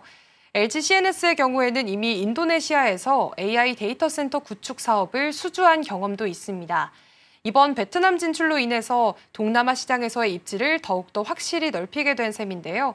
이런 글로벌 사업 확대 소식과 기존 해외 프로젝트 성과가 맞물리면서 투자 심리를 자극했고 그게 어제 주가 상승으로 이어지게 됐습니다. 네, 오랜만에 또 LG CNS의 급등을 확인을 좀 할 수 있었는데요. 일단 데이터 센터뿐만 아니라 베트남에서 다른 분야에서도 협력을 한다라는 이야기들도 좀 들려오고 있는데요. 어떤 내용들이 좀 있을까요? 네, LG CNS는 VNPT와 함께 스마트 팩토리, 물류 같은 스마트 엔지니어링 분야에서도 협력을 넓혀 나갈 예정입니다. 베트남 정부가 제조 공장 자동화나 스마트 물류 인프라 구축을 국가 핵심 과제로 추진을 하고 있는데요. 그렇기 때문에 LG CNS의 기술력과 경험이 큰 도움이 될 수 있다는 판단입니다. 양사는 그동안 쌓아왔던 기술 역량과 구축 사례를 바탕으로 해서 베트남 현지 환경에 맞는 사업 모델을 함께 발굴할 계획입니다. 여기에 AI와 클라우드 기반 솔루션을 접목을 해서 디지털 전환 속도를 높이는 것도 목표인데요. LG CNS 입장에서는 핵심 기술을 해외 시장에서 확장할 기회를 얻을 수가 있겠고요. VNPT는 최신 기술을 활용해서 사업 경쟁력을 끌어올릴 수 있게 됩니다. 이처럼 글로벌 AI 데이터 센터 확대와 신규 사업 진출 기대감이 맞물리면서 어제 LG CNS 주가에도 긍정적인 영향을 준 것으로 보입니다. 네, 일단 LG CNS 관련해서 오늘 프리마켓에서는 한 1.6% 상승불 현재 켜져 있습니다. 추가적인 움직임 나올지 함께 점검해 보시면 좋겠고요. 다음으로는 하락한 종목들 하나씩 살펴보겠습니다. 첫 번째로는 코스맥스입니다. 사실 이 종목 너무 좋았다라는 의견들이 많이 있었는데 이제 실적 나오고 나서는 예민하게 주가가 좀 반응하면서 애프터마켓에서 16% 넘게 떨어졌습니다. 특히나 화장품 섹터가 이번 주에 발표가 좀 많았는데 발표에 따라서 주가의 희비가 완벽하게 엇갈리고 있는 상황입니다. 자세한 실적 내용부터 먼저 점검을 좀 해볼까요? 네, 어제 코스맥스가 2분기 실적을 발표했습니다. 사실 수치만 봤을 때는 매출과 영업이익이 모두 늘었는데요. 매출이 6,236억 원, 영업이익이 608억 원으로 작년 같은 기간보다 각각 13%, 30% 증가했습니다. 하지만 역시나 시장 기대치에는 못 미쳤습니다. 가장 큰 이유로는 미국 법인의 부진이 꼽히고 있습니다. 미국 매출이 전년보다 17% 줄어든 300억 원에 그쳤고요. 순적자도 204억 원으로 작년보다 더 커진 모습입니다. 신규 고객 매출 반영이 늦어지고 기존 고객 수주도 지연이 되면서 실적에 부담이 된 모습입니다. 여기에다가 증권사들의 목표가 하향도 겹쳤는데요. 신한투자증권, 미래에셋증권, 다올투자증권 모두 미국 법인 적자 확대를 지적하면서 목표 주가를 줄줄이 낮췄습니다. 이런 평가가 이어지게 되면서 어제 애프터마켓에서는 매도세가 좀 크게 나온 모습입니다. 네, 그리고 JP모건 쪽에서도 이제 추가적으로 투자 의견 하향 조정이 나왔습니다. 지금 방금 살펴봤던 코스맥스 포함해서 한국콜마까지 같이 좀 이름을 올린 상황이라서 화장품주가 단기적으로 좀 조정에 들어가지 않을까라는 걱정이 좀 되기는 하는데요. 다시 코스맥스로 돌아와서 보면 일단 미국 법인에 대한 부진이 이번 실적에 있어서 핵심 원인이다라는 이야기들이 좀 나오고 있는 상황입니다. 그러면 투자자 입장에서는 이걸 제외하고 어느 부분을 좀 보면서 판단을 해야 되는 걸까요? 네, 사실 시장에서는 하반기 미국 법인의 실적 개선 여부를 조금 더 중요한 포인트로 바라보고 있습니다. 코스맥스는 올해 하반기 중에 미국 분기 매출을 약 400억 원까지 끌어올려서 손익분기점에 도달을 하고 4분기에는 흑자 전환을 목표로 하고 있습니다. 국내와 동남아, 중국 일부 법인은 여전히 성장세를 유지하고 있는데요. 그래서 미국 부문만 회복이 된다면 전체 실적 개선폭이 훨씬 더 커질 수가 있습니다. 또 선케어와 마스크팩 같은 주력 제품의 해외 매출 비중이 꾸준히 늘고 있다는 점도 긍정적인 요소입니다. 다만 이번 실적 발표로 인해서 단기적인 성장 기대치는 한 단계 낮아진 만큼 앞으로는 미국 시장 매출 회복 속도와 주요 고객사 수주 상황을 계속해서 지켜볼 필요가 있겠습니다. 그러게요. 화장품주가 전반적으로 센티가 좀 좋은 상황은 아니라서 흐름을 좀 지켜보셔야 될 것 같고요. 그래도 많이 좀 떨어진 상황이다 보니까 코스맥스 같은 경우에는 오늘 프리마켓에서 한 0.87% 정도 오름세 시현합니다. 그동안 우리가 화장품주에서 가장 대표로 봤던 게 달바글로벌이었죠. 달바글로벌도 한 0.78% 정도 오름세 현재 시현을 좀 하고 있는 상황인데요. 달바글로벌 같은 경우에는 보호회수 해제가 22일에 예정이 좀 되어 있기 때문에 이 흐름까지 같이 추가적으로 함께 챙겨보시면 좋겠습니다. 다음 종목 넘어가서 이번에는 이마트 보도록 하겠습니다. 애프터마켓에서 주가가 7% 넘게 급락을 좀 했는데요. 자세한 내용부터 먼저 점검해 보도록 하겠습니다. 네, 일단 이마트의 실적 내용부터 살펴보겠습니다. 이마트가 2분기 영업이익 216억 원을 기록했습니다. 작년 같은 기간에는 300억 원이 넘는 적자를 냈었는데 이번에는 흑자 전환에 성공을 했습니다. 다만 시장이 기대했던 300억 원대 중반보다는 많이 못 미쳤는데요. 이게 아마 첫 번째로 주가에 부담이 된 부분으로 꼽아볼 수가 있겠습니다. 물론 좋은 점도 있었습니다. 통합 매입으로 원가를 낮추고 대규모 할인 행사나 매장 리뉴얼 효과가 따라왔는데요. 이 고레잇 페스타 같은 행사 그리고 스타필드 마켓 리뉴얼 매장이 매출과 방문객 수를 끌어올렸고요. 그리고 주요 자회사인 신세계 프라퍼티와 신세계 푸드도 실적이 크게 늘었습니다. 하지만 투자자들의 시선은 온라인 부진에 더 쏠렸습니다. SSG닷컴이 310억 원, G마켓이 298억 원의 영업 적자를 냈는데요. 적자 폭이 시장의 예상보다 훨씬 컸던 겁니다. 온라인 부문의 이 매출이 회복이 되지 않는다면 전체 수익성에도 한계가 있다는 우려가 반영이 된 것으로 보입니다. 그러게요. 흑자 전환을 했음에도 불구하고 주가가 이렇게 좀 크게 떨어져서 아쉽긴 한데요. 가장 큰 이유로 지금 온라인 사업 부진이 이유가 거론이 좀 되고 있는 상황입니다. 자, 그러면 앞으로 기대해 볼 만한 부분을 좀 찾아본다면 어떤 부분들이 있을까요? 네, 일단 하반기 포인트는 크게 두 가지를 주목해 보시면 좋겠습니다. 먼저 이마트가 계속해서 밀고 있는 오프라인 본업 경쟁력 강화가 얼마나 이어질 수 있느냐입니다. 가격 경쟁력을 확보하고 차별화된 상품을 늘리고 신규 포맨 매장 리뉴얼도 꾸준히 하고 있는데요. 이런 전략들이 매출과 수익 개선으로 이어지는지가 중요하겠습니다. 또 두 번째로는 온라인 사업 체질 개선입니다. SSG닷컴은 통합 매입을 기반으로 해서 장보기 가격 경쟁력을 높이는 데 집중을 하고 있고요. G마켓 같은 경우에는 멤버십 전용 행사를 확대하고 플랫폼 개선 작업을 진행하고 있습니다.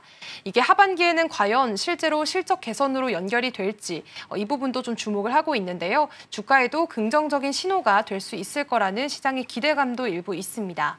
다만 이번 실적 발표로 인해서 단기 기대감은 조금 꺾인 모습입니다. 그렇기 때문에 시장은 앞으로 분기별 실적에서 구체적인 개선 흐름이 나오는지를 꼼꼼히 확인할 가능성이 큰 상황입니다.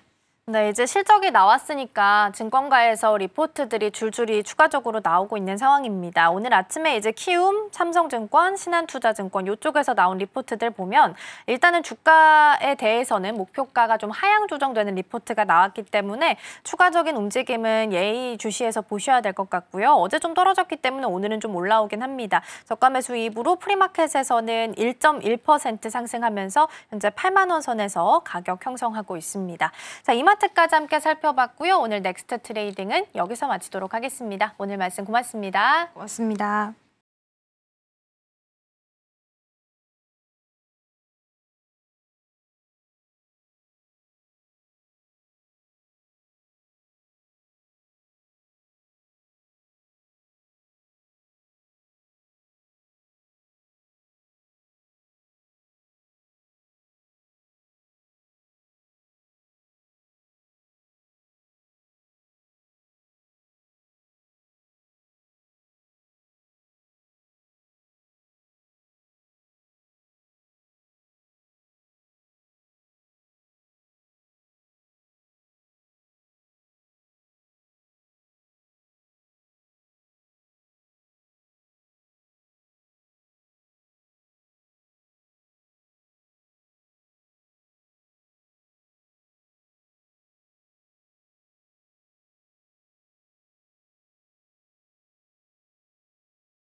전일장 이슈 오늘장 분위기 짚어보겠습니다. 개장까지 10분 남은 시점 스타포인트 시작하겠습니다. SCB 이민 전문가와 함께할게요. 어서 오세요. 네, 안녕하세요.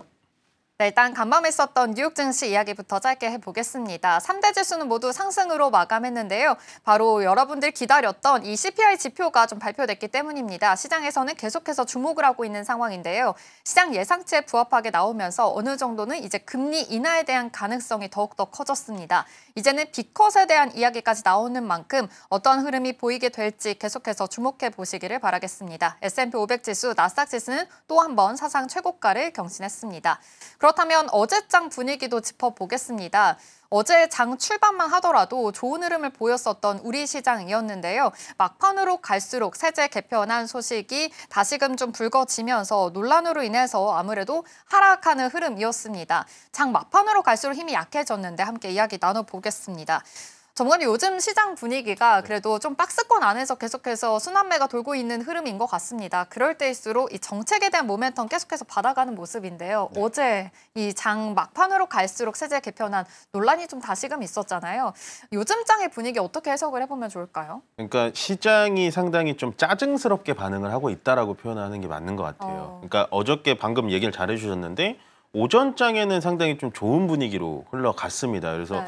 이거 이렇게 된다면 정고점을 8월 달에 넘겠네라고 생각을 했었는데 아마도 이제 11시 정도 경에 정부 대통령실에서 또 발언이 나와주면서 전체적으로 시장은 좀 이유 없이 좀 빠졌다라고 볼 수가 있겠습니다. 여기서 조금 더 아쉬운 부분은 뭐냐면 일단 어저께 일본 니케이 지수도 사상 최고치가 나왔고요. 거기에 따라서 어젯밤 새벽에 있었던 미국의 S&P 500까지도 사상 최고치가 나와 있는 와중에 굳이 우리만 뭐 이러한 국내적인 이슈로 인해서 이렇게 떨어져야 되나라는 좀 아쉬운 부분은 좀 남습니다. 다만 그거를 뒤로 하고 뭐 그거는 지난 일이고요. 오늘 같은 경우에는 일단은 우리가 걱정했었던 CPI 지표가 생각보다 좀 좋게 선방적으로 나와주면서 아마 갭상승으로 좀 시작을 할 건데요. 방금 앵커님께서 얘기하셨다시피 지금 시장은 강하게 올라가더라도 상당히 의심의 폭이 좀 커지는 시장이라고 보시는 게 가장 맞다라고 봅니다. 그렇기 때문에 지금은 약간은 단기 박스권에서 개별 종목 장세로 시장을 대응해 보시는 게 맞다라고 정리를 해드리겠습니다. 네, 요즘은 시장이 아무래도 좀 이슈에 대해서 계속해서 민감하게 반응하고 있는 흐름인 것 같습니다. 그렇다면 세제 개편 관련해서는 9월 초에 이제 정기국회에서 아무래도 좀 관련된 이야기가 나올 것 같은데 어제 증권주들이 다시 좀 반등을 해주긴 했습니다. 네. 관련해서 사실 좀 가장 크게 타격을 받는 게 증권주들이기 때문에 지주사 입장에서 어떤 전략 좀 세워보면 좋을까요? 일단 어저께 증권주가 그래도 시장 대비 강한 건 맞는데 네. 다 보시면 윗꼬리를 남기고 떨어졌거든요. 그만큼 오전에는 또 갑자기 50억으로 간다라고 하다가 증권주들이 쭉 올라갔다가 네. 갑자기 발언이 나오니까 윗꼬리를 맞고 다 떨어졌는데 사실은 저는 지주사라든지 증권주는 나쁘진 않다라고 봐요. 지금 자리가 굉장히 중요하고 지금 자리에서 밀리지 않는다면은 여러분들 아마도 신규 매수라든지 추가 매수도 가능해 보입니다. 특히나 증권주 같은 경우는 지금 보시면 예수금과 그러니까 증시 대기 자금과 거기다가 신용잔고 금액이 계속해서 늘어나고 있거든요. 그렇다라는 건 결국에는 증권회사가 돈을 벌 수 있는 방법은 거의 신용 쪽입니다. 신용으로 돈을 빌려줘서 거기에 따라서 이자를 받아내는 그런 게 바로 증권회사의 주요 수입원인데 그런 지금 신용잔고도 굉장히 늘어나고 있기 때문에 오히려 저는 지금은 정부에서 조금은 갈팡질팡 방향은 못 잡고 있습니다만 한편으로 긍정적으로 봐야 되는 부분은 뭐냐. 예전처럼 정부는 정부대로 이렇게 시장을 신경 쓰지 않고 그대로 직진하는 분위기는 아니라는 겁니다. 현재 보시면 약간 뭐 국민청원이라든지 아니면 모든 많은 전문가들이 언론에 나와서 얘기를 하는 걸 정부가 귀담아 듣고는 있어요. 거기에 따라서 방향을 조금씩 이렇게 틀어져 가고 있기 때문에 저는 오히려 지주사라든지 증권주들을 오히려 이렇게 좀 떨어졌을 때 한 번 정도는 우리가 지켜보는 것도 괜찮아 보인다. 추가 매수 타이밍은 분명히 올 것 같다라는 의견 전달해드리겠습니다. 좋습니다. 지금 시장은 흔들리고 있지만 지주사, 증권사 입장에서는 그래도 좀 상향으로 흘러갈 가능성이 있으니까요. 이 점까지 함께 포착해 보시면 좋을 것 같습니다. 그렇다면 이제 간밤에 있었던 뉴욕 증시에서 이 CPI 지표가 나왔기 때문에 같이 이야기 나눠보겠습니다. 이제는 금리 인하에 대해서는 어느 정도 한 90%가 확정이 됐다. 이런 식으로 시장에서는 반응을 하고 있는 상황인데요. 그러다 보니까 뉴욕 증시에서도 좋은 흐름이 이어졌고요. 오늘 우리 시장에서도 예측가가 코스피가 1% 상승, 코스닥에서도 0.48% 이렇게 좋은 흐름 보여질 것으로 예측이 되고 있습니다. 그렇다면 금리 인하가 어느 정도가 된다면 이제 수혜주들이 많이 생길 것 같거든요. 네. 우리 시장에서는 좀 어떤 점에 가장 먼저 좀 바라보면 좋을까요? 일단 금리 인하 9월 달은 거의 확정적인 것 같아요. 아침에 패드워치를 보다 보니까 뭐 90%가 방금 얘기하신 것처럼 네. 90% 넘어간다면 첫 번째 금리 인하가 되면 가장 좋은 건 바이오 섹터죠. 왜냐하면 R&D 쪽에 대해서 돈을 많이 빌려다가 쓰는 그런 업체다 보니까 네. 바이오 쪽이 좋을 것 같고 그래도 좀 찾으시려면 아마도 플랫폼이나 AI 쪽도 저는 괜찮을 것 같습니다. 왜냐하면 AI 산업을 계속해서 정부가 추진하자라고 하는데 결국엔 지금 회사들이 막 이렇게 큼직큼직한 회사들이 포진돼 있지는 않거든요. 그래서 그런 회사들이 현재 금리가 만약 낮아진다면 AI에 대한 개발 속도라든지 이런 것들이 빨라질 수 있기 때문에 저는 금리 인하 수혜주로는 역시나 제약바이오가 1등으로 보여지고요. 그 다음으로 본다면 AI 수혜주들도 여러분들 좀 눈여겨보시는 게 좋아 보인다라고 말씀드리겠습니다. 좋습니다. 가장 먼저 이 금리 인하에 대한 시그널이 있다면 제약 바이오 쪽으로도 이 상승에 대한 모멘텀이 있을 것이다라고 말씀을 해주셨는데요. 그렇다면 사실 바이오 안에서도 굉장히 또 종목들이 많잖아요. 뭐 제약 바이오 안에서도 비만 치료제 쪽도 있을 거고 뭐 기술 플랫폼도 있을 거고 이 안에서도 다양한 이슈 중에 어떤 쪽에 조금 더 옥석 고르게 보면 좋을까요? 제약바이오 지금 질문을 되게 디테일하게 잘해주셨는데 제약바이오가 옛날처럼 신약을 개발하는 데는 안 하셨으면 좋겠어요. 방금 얘기하신 것처럼 비만약 계열은 괜찮거든요. 네. 아직까지 그쪽에는 뭐 이렇게 수급도 많이 뭉쳐 있고 거기다가 뭐 지금 40자로까지 우리나라에 국내 상륙한다면 네. 거기에 따른 낙수 효과의 종목들도 많을 것이고 그렇게 보시면 될 것 같고 그다음에 두 번째 우리가 봐야 되는 건 이제 기술 플랫폼 쪽입니다. 뭐 펩트론이라든지 알테오젠 같이 다수의 제약사들의 기술을 우리 쪽 플랫폼으로 끌어들여서 뭐 알테오젠의 SC 제형으로 바꾼다든지 아니면 펩트론처럼 약효의 효과를 길게 늘린다든지 이런 기술 플랫폼의 회사들로 선별적으로 보시는 게 맞을 것 같고요. 뭐 예전처럼 신약 개발, 임상 1상, 뭐 임상 3상을 가고 있습니다.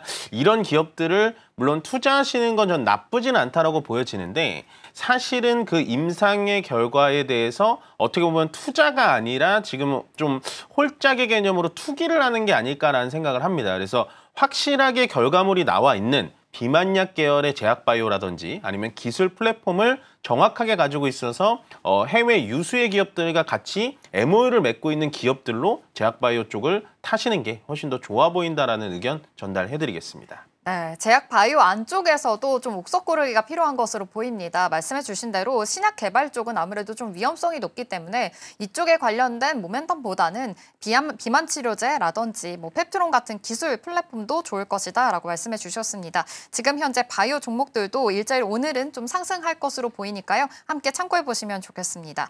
그렇다면 AI 쪽도 요즘 계속해서 모멘텀 받아가기 때문에 금리 인하에 대해서도 같이 이제 동반 수혜가 될 수 있다라고 말씀을 해 주셨는데요.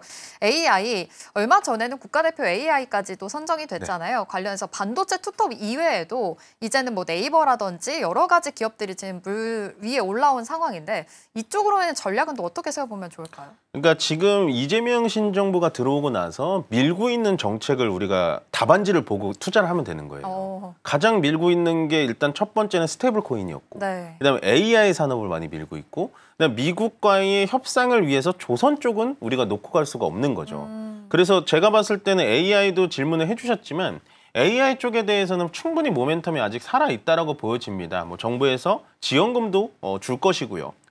아마도 뭐 현재 AI 대표 주자센터에 뭐 카카오가 탈락이 되기는 했습니다만 결국엔 보시면은 지금 네이버가 됐던 카카오가 됐던 우리나라의 AI 대표 주자는 네카오가 정확합니다. 그렇기 때문에 뭐 대표 주자에 탈락해서 네이버는 되고 카카오는 안 될 거야 이런 이분법적인 논리 말고요. 앞으로 이 네이버 카카오가 만들어 나가야 되는 AI 생태계에 대해서 거기에 따라서 낙수 효과를 받는 종목들이 이 친구가 있었지라고 하면서 저는 앞으로도 AI 쪽에 대해서는 계속해서 여러분들 관심을 가져주시는 게 훨씬 더 계좌를 좀 붉게 문들게 만들 수 있는 방법이 아닐까라고 의견 드리겠습니다.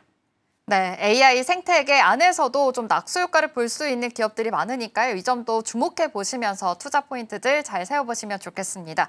오늘 양시장 또 상승 출발할 것으로 보이고요. 코스피 같은 경우에는 1% 넘게 상승할 것으로 보이니까요. 함께 지켜보시면서 본격적으로 오늘 시장 출발해 보도록 하겠습니다.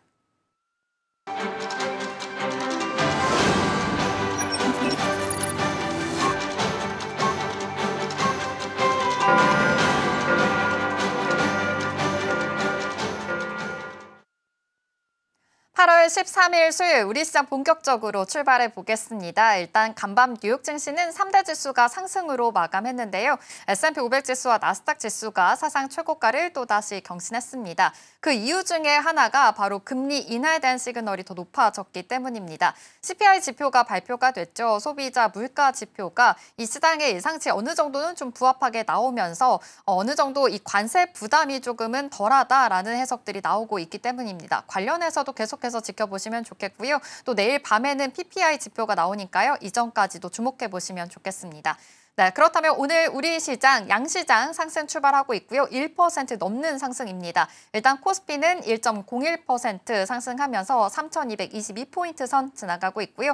코스닥에서도 1.17% 상승합니다. 816포인트 선 지나가고 있네요. 그럼 이어서 시가총액 상위 종목 1위부터 5위 코스피 살펴보도록 하겠습니다.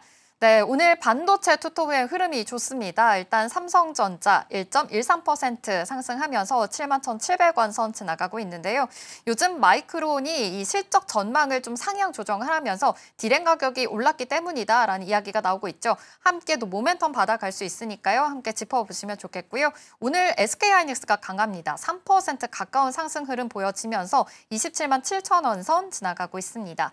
오늘은 2차 전지들이 좀 쉬어가고 있는 것 같습니다. LG 에너지 솔루션이 0.5% 하락하고 있는데요. 38만 6,500원 선 지나가고 있지만 요즘에 계속해서 이 ESS 시장이라든지 LFP 배터리 관련해서 기대감이 있는 상황이니까요. 함께 체크해 보시면 좋겠습니다.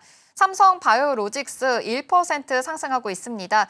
말씀해 주신 대로 지금 금리 인하에 대한 시그널이 강해질수록 바이오 종목들에서는 좀 강한 상승 흐름 이어질 수 있으니까요. 이전까지 체크해 보시면 좋겠습니다. 5위로 올라온 삼성전자 우선주 또한 오늘 0.5% 상승 탄력 받아가고 있습니다. 이 밖에 뭐 현대차라든지 두산 에너빌리티도 오늘 좋은 흐름 보여주고 있으니까요. 함께 체크해 보시면 좋겠습니다. 그렇다면 코스닥 시가총액 1위부터 5위 살펴보겠습니다. 네, 오늘 알테오젠이 좀 강합니다. 3.68% 상승하면서 45만 500원 선 지나가고 있는데요. 역시나 금리 인하에 대한 이 시그널 좀 강해서일까요? 오늘 바이오 종목들 좀 일제히 빨간불 켜주고 있다는 점 체크해 보시면 좋을 것 같고요. 오늘 에코프로 그룹주들은 그래도 좋은 흐름 보여주고 있습니다. 1.34% 상승하고 있고 에코프로 또한 1.58% 상승하면서 두 종목 모두 상승 랠리 여전히 이어가고 있다는 점까지 체크해 보시면 좋겠습니다. 역시 오늘 펩트론도 강합니다. 0.16% 상승하는데요. 이 기술 플랫폼 관련해서 계속 가지고 있는 만큼 상승 탄력 받아가는 점 체크해 보시면 좋겠습니다. 파마 리서치 또한 오늘 1.79% 68만 1,000원 선 지나가고 있습니다. 이 밖에 뭐 HLB라든지 삼천당 제약, ABL 바이오 또한 오늘 바이오 종목들 대부분 좀 좋은 흐름 보여주고 있으니까요. 함께 체크해 보시면 좋겠습니다. 이어서 매매 동향까지 체크해 볼까요? 오늘 아침 상황에서는 그렇게 수급이 들어오지 않고 있는 모습입니다. 외국인과 기관 지금 매도이 보이고 있고 코스닥에서도 같은 흐름 보여지고 있는 것으로 포착이 되고 있거든요. 관련해서 투자 전략들 잘 세워보시면 좋겠습니다. 지금 선물 시장에서도 큰 매수 우위는 보이고 있지 않은 모습인데요. 전문가님과 함께 전략 세워보겠습니다. 오늘 아침 상황이 일단 코스피가 1%, 코스닥에서도 좋은 흐름 보여주고 있는 것으로 보입니다. 하지만 외국인과 기관의 수급이 또 들어오지 않고 있거든요. 오늘 시장 어떻게 분석해보면 좋을까요? 일단은 시장 분위기는 갭상승으로 예상을 하고 들어왔기 때문에 오늘 그거에 맞게 좀 상승을 해주고 있고 네. 이렇게 올라갈 거면 어저께 왜 이렇게 떨어뜨려 놨는지 모를 정도로 조금은 한탄스럽네요. 좀 아쉽긴 한데 일단은 3,200포인트를 간밤에 단숨에 좀 회복을 했다라는 건 좀 의미가 있습니다. 아마도 삼성전자와 하이닉스의 힘으로 어느 정도 올라가는 것 같고요. 특히나 삼성전자와 하이닉스가 올라가다 보니까 지금 보시면 반도체 종목 중에 삼성전자와 하이닉스를 보는 것보다는 소부장이 빠를 것이다라고 말씀을 드렸는데 오늘 대부분의 코스닥 종목, 뭐 유진테크, 뭐 두산테스나 뭐 솔브레인, 원익 IPS 뭐 이런 종목들 특히나 반도체 소부장주들이 시장 대비해서는 좀 강한 흐름 나타내주고 있고요. 요 며칠간 화장품 종목들이 상당히 안 좋았습니다. 실적도 좋게 나왔고 가이던스도 괜찮게 냈는데 아마도 컨센보다는 조금 실적 미스가 나면은 뭐 10%, 뭐 20% 정도 밀어냈는데 그만큼 오늘 화장품 종목들도 데드캣 바운스로 같이 좀 올라와 주는 것 같고요.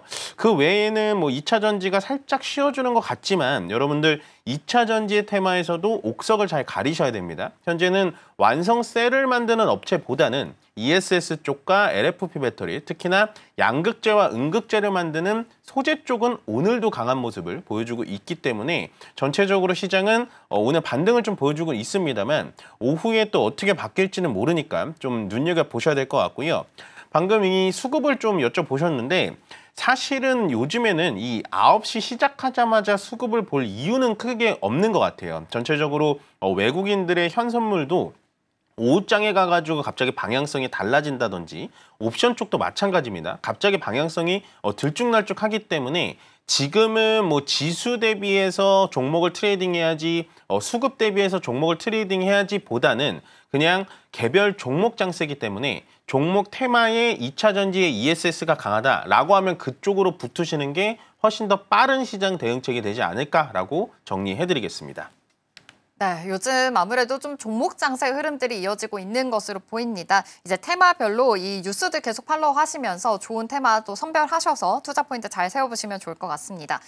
그렇다면 제일 먼저 반도체 투톱 이야기 해보려고 합니다. 요즘 이 반도체 안에서도 삼성전자의 랠리가 좀 더 눈에 띄는 흐름인 것 같습니다. 또 앞서서도 말씀드렸지만 마이크론이 이 실적에 대해서 상향 가이던스를 내놓으면서 이제는 조금 더 이 디램 가격이 오를 수 있을 것이다라는 이야기도 나오고 있고요. 같이 그런 모멘텀 받아갈 수 있을 것으로 보이는데 이 반도체 투톱 안에서도 삼성전자 좀 어떻게 바라보고 계실까요?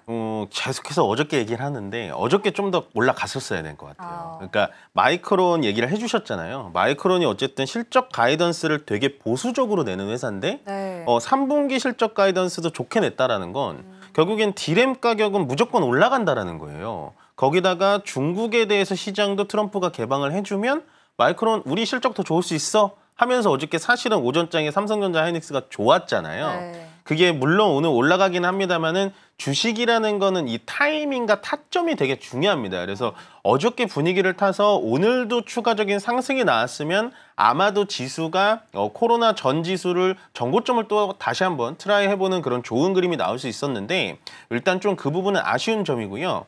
방금 얘기해 주셨다시피 일단 삼성전자 하이닉스 저는 둘 다 좋다라고 생각합니다.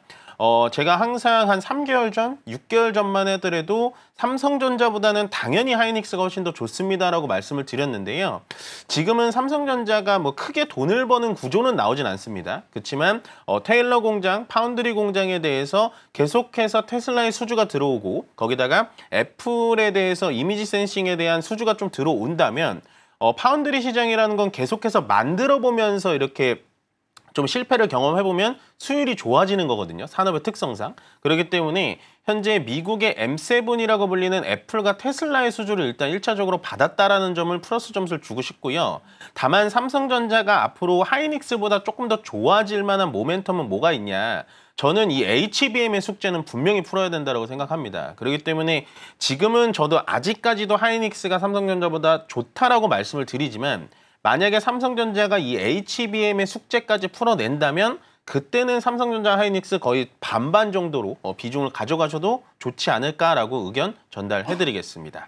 그런데 사실 조금 우려가 되는 부분이요. 뭐 오늘 같은 경우에서도 지금 트럼프 대통령이 사실은 중국에 이렇게 H20 칩에 대해서 수출을 재개할 수 있도록 했는데 중국 입장에서 이를 제재했단 말이에요. 그럼 관련해서 아무래도 H20 칩에 대해서 삼성전자 안에서도 같이 좀 타격을 받을 수 있을 것 같거든요. 이 점은 또 어떻게 우려사항을 좀 해석을 해볼 수가 있을까요? 맞아요. 사실은 이제 H20이라고 하는 이제 사양을 절반 뚝 잘라놓은 네. 그 이제 블랙웰의 H20이죠. 어떻게 보면. 근데 그 칩을 중국에서 이제 안 받겠다라고 하는 건 그러니까요. 어떻게 보면 삼성전자한테는 좀 압제일 수는 있는데 네. 우리가 또 다시 한번 살펴본다면 삼성전자가 55,000원에서 7만 원까지 올라갈 땐 사실은 H20 때문에 올라간 건 아니에요.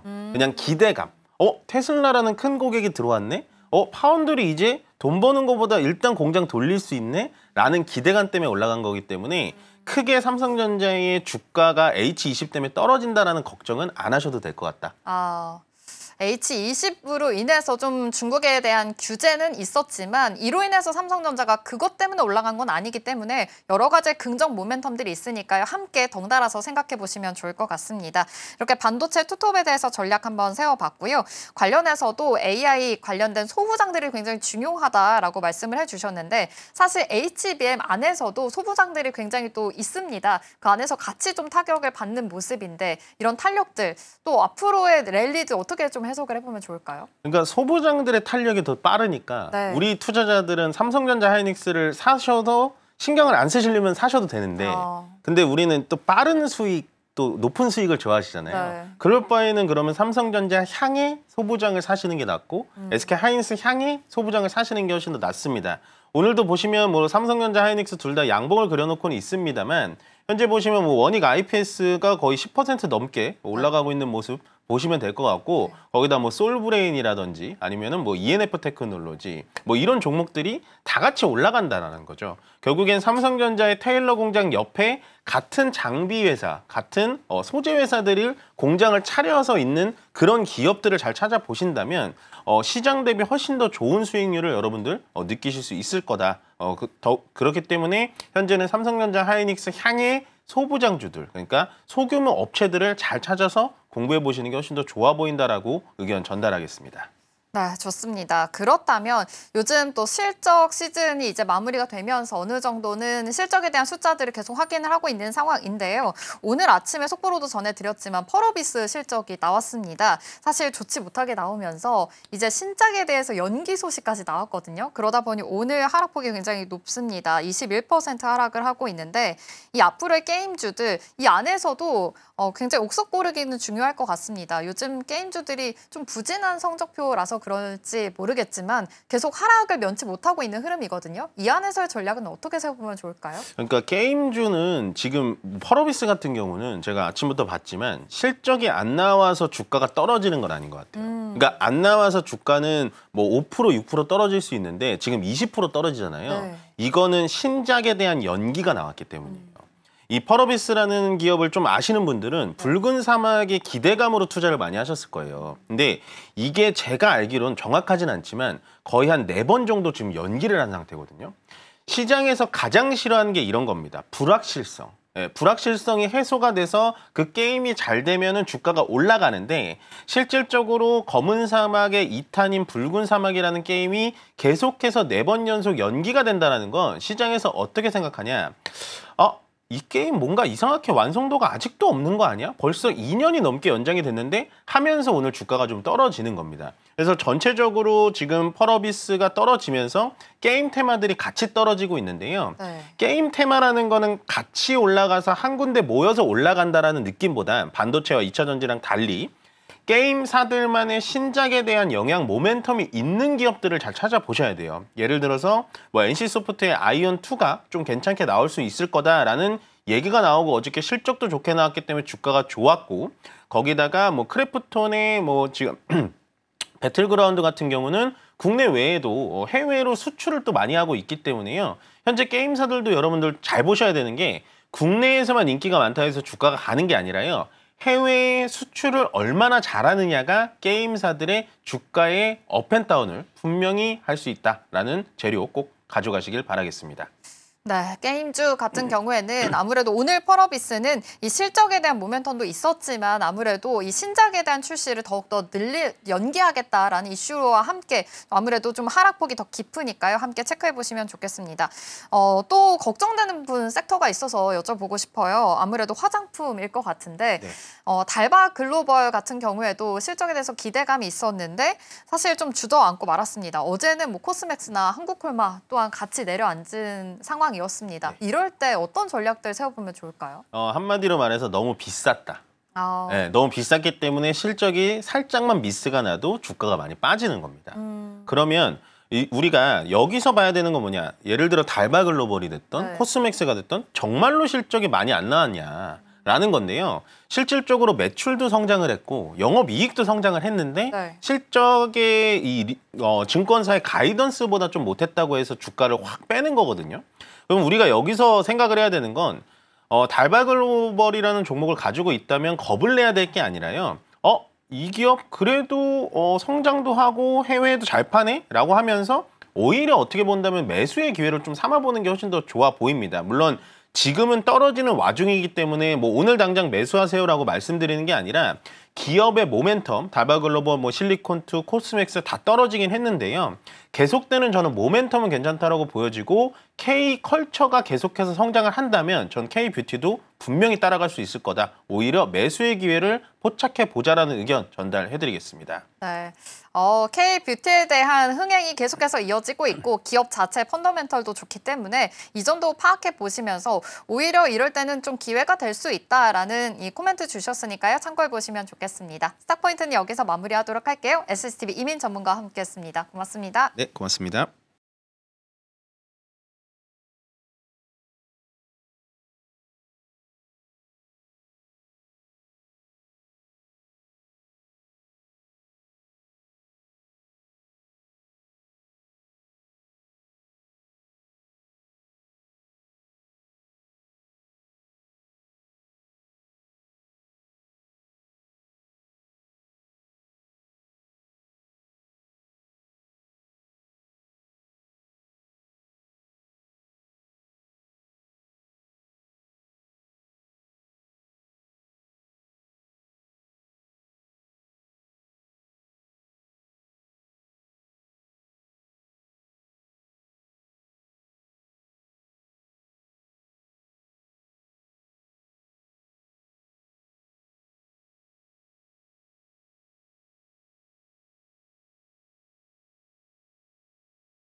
네, 계속해서 캐스팅콜로 이어가 보도록 하겠습니다. 오늘 도움 말씀에는 IS 경제연구소 차영주 소장 자리해 주셨습니다. 소장님 어서 오세요. 안녕하십니까?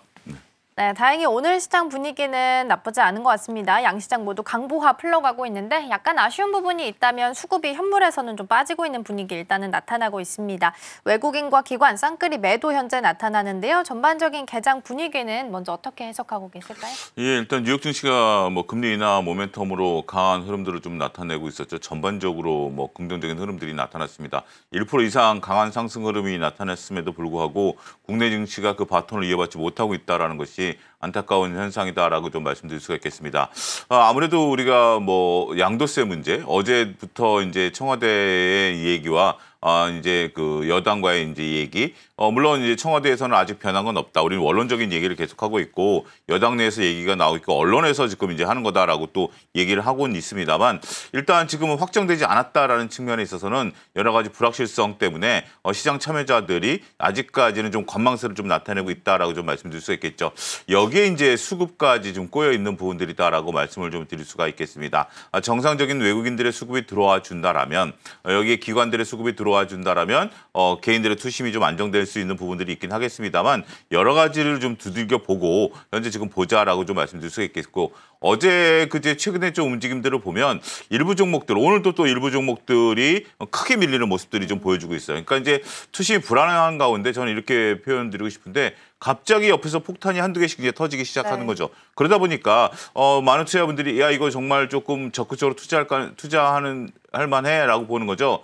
이 폭탄이라는 표현이 좀 불편하실 분들도 있긴 하겠습니다만 이게 뭐 3, 4% 빠지는 것이 아니라 뭐 거의 10% 가까이씩 밀려버리니까 그리고 특정 종목이 그렇게 밀리고 어떻게 뭐 대응할 수 있는 방법이 없이 이렇게 밀리다 보니까 시장이 상당히 좀 어렵다라고 좀 말씀드릴 수 있겠죠. 오늘은 엔터게임주들이 이렇게까지 밀린다라는 것은 어제만 하더라도 분위기 참 좋았었던 부분들 우리가 뭐 캐더먼 뭐 현상이다라고까지 얘기하면서 또 어제는 또 NC소프트가 또 강한 상승 흐름을 보였습니다만 오늘 어제 NC소프트를 보고 오늘 펄어비스를 보면 정말 어느 장단에 내가 춤을 춰야 되느냐라는 생각들을 하실 수밖에 없는 그런 형국이다라고 좀 말씀드릴 수가 있겠습니다.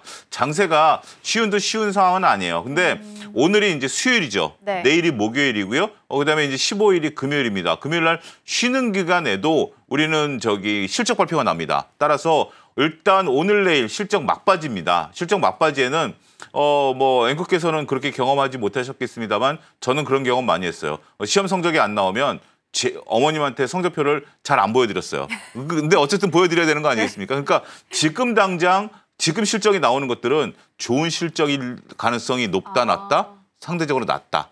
그렇기 때문에 우리가 조금 긴장도를 좀 높이셔야 되는 구간이 아니겠나. 아직까지 실적 발표가 안 나온 부분들에 대해서는 얘네가 뭔가 좀 구린 구석이 있구나.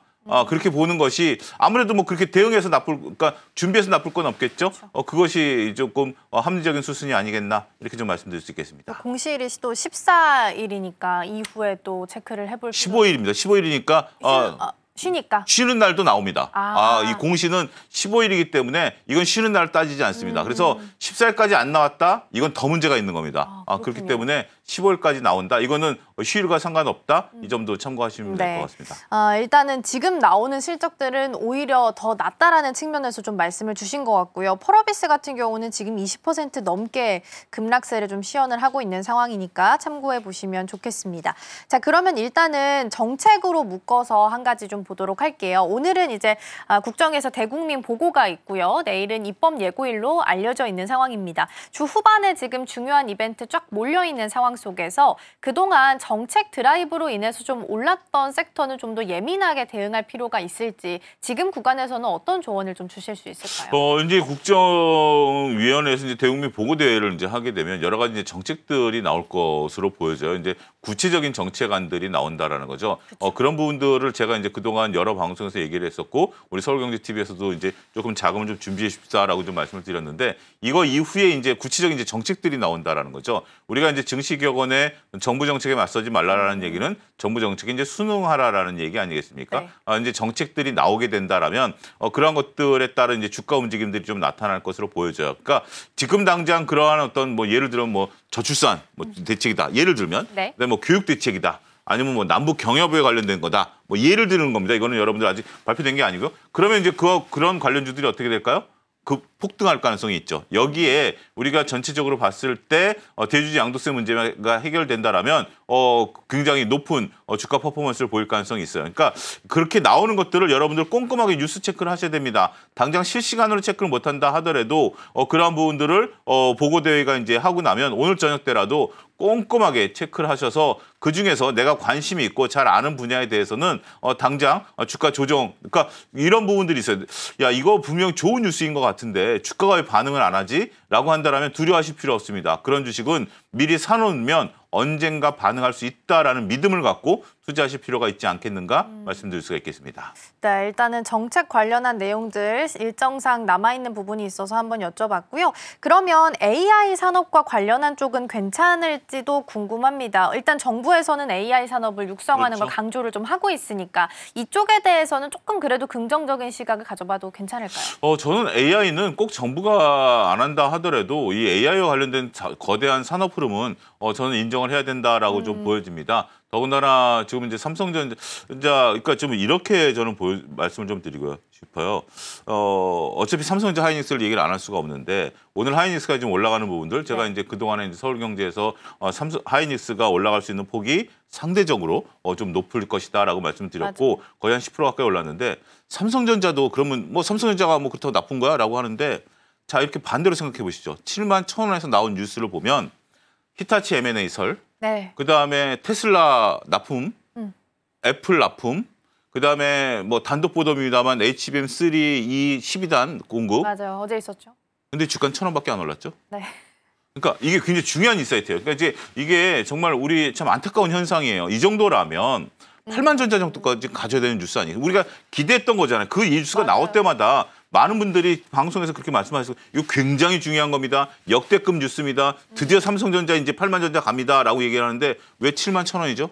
그러게요. 그러니까 이런 뉴스들이 지금 삼성전자를 우리가 이제 바라보는 입장에서는 좀 미흡하다라는 부분들이죠. 우리가 이제 기대감이 삼성전자에서 이 정도 기대감 갖고는 올리기가 좀 어려운 것들이 아니겠나. 네. 저는 좀 냉정히 좀 봐야 되는 부분들이 있다라고 보고 어쨌든 AI와 관련된 부분들에 대해서는 좋은 질문을 하신 것 같아요. 그러니까 구체성이 좀 나올 것 같아요. 그전만 하더라도 AI에 관련해서는 좀 모호성이 좀 있었죠. 네. 아무래도 이제 AI에 관련돼서 이제 장관이라든지 국무위원들은 이제 선정해 놓은 상태이겠습니다만 구체적으로 우리가 뭐 예를 들어서 전력 고속도로를 만든다라는 것처럼 AI와 관련해서 우리가 하드웨어는 어떻게 할 것인지, 소프트웨어는 어떻게 할 것인지, 정부 지원은 어떻게 할 것인지 이런 것들이 모호성이 구체화되는 단계가 되지 않을까라는 부분들을 놓고 보면 관련주들 지금은 이제 벌써 하이닉스가 움직이는 부분들이 있어요. 이거는 뭐 어떻게 보면 상수겠죠.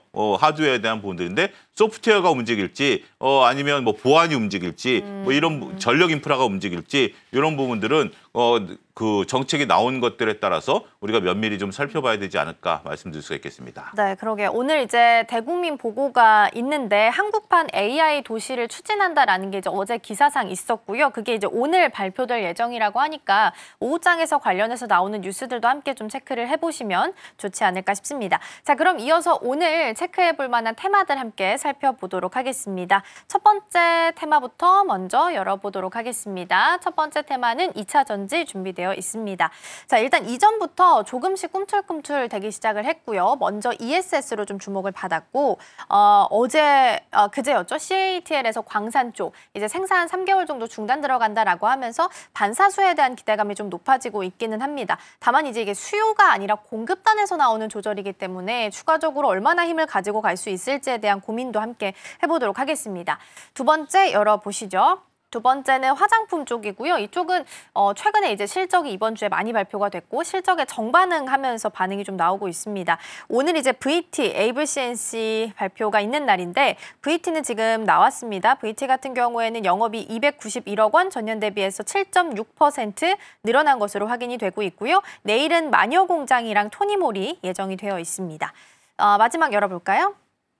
마지막은 반도체고요. 오늘 앞서서 살짝 이야기는 좀 나눠보긴 했지만 SK 하이닉스가 27만 원 선까지 다시 좀 올라오는 모습 나타나고 있고요. 외신 보면 엔비디아가 이제 블랙웰 기반의 칩 중국 쪽 수출 추가 허용 가능성에 대한 언급들도 나오고 있습니다. 다만 이제 반대로 중국 쪽에서는 H20 사용 금지에 대한 내용들도 나오고 있어서 이에 대한 부분들을 어떻게 해석해 보면 좋을지도 시간 허락하면 함께 이야기 나눠보도록 하겠습니다.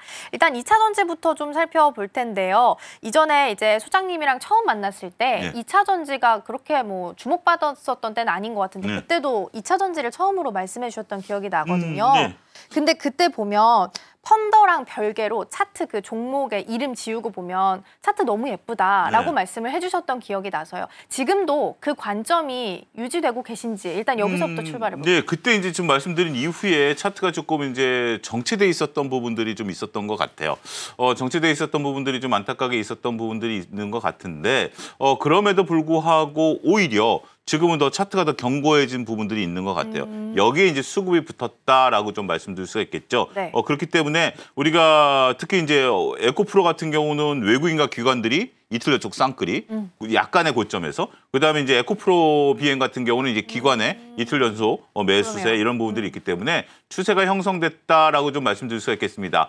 저는 이제 이런 부분들을 놓고 보면 전체적으로 봤을 때는 우리가 뭐 특별히 추세 이게 뭐 내용이 변했다라고 보기에는 말씀하신 것처럼 우리가 이제 변했다라고 보기는 어려운 것 같아요. 정말 캐즈미 극복은 공급단에서 나오는 것이 아니라 수요단에서 나올 수밖에 없다라는 부분들을 거듭 말씀드려 왔기 때문에 뭐 ESS만 갖고 얘기를 한다라고 보면 저는 항상 이렇게 말씀드려요. 우리가 지금 2차 전지 덩치를 놓고 본다라면 앵커께서는 지금 현재 뭐 예를 들어서 밥을 반 공기나 한 공기 먹어도 충분히 체력을 유지하지만 제가 밥을 한 공기 갖고 유지될 것 같은 체력이 아니잖아요. 한 두 공기는 먹어야 되는 거죠. 그러니까 예를 들면 그런 겁니다. 그러니까 지금 우리 2차 전지가 ESS 갖고 체력이 유지가 될까요?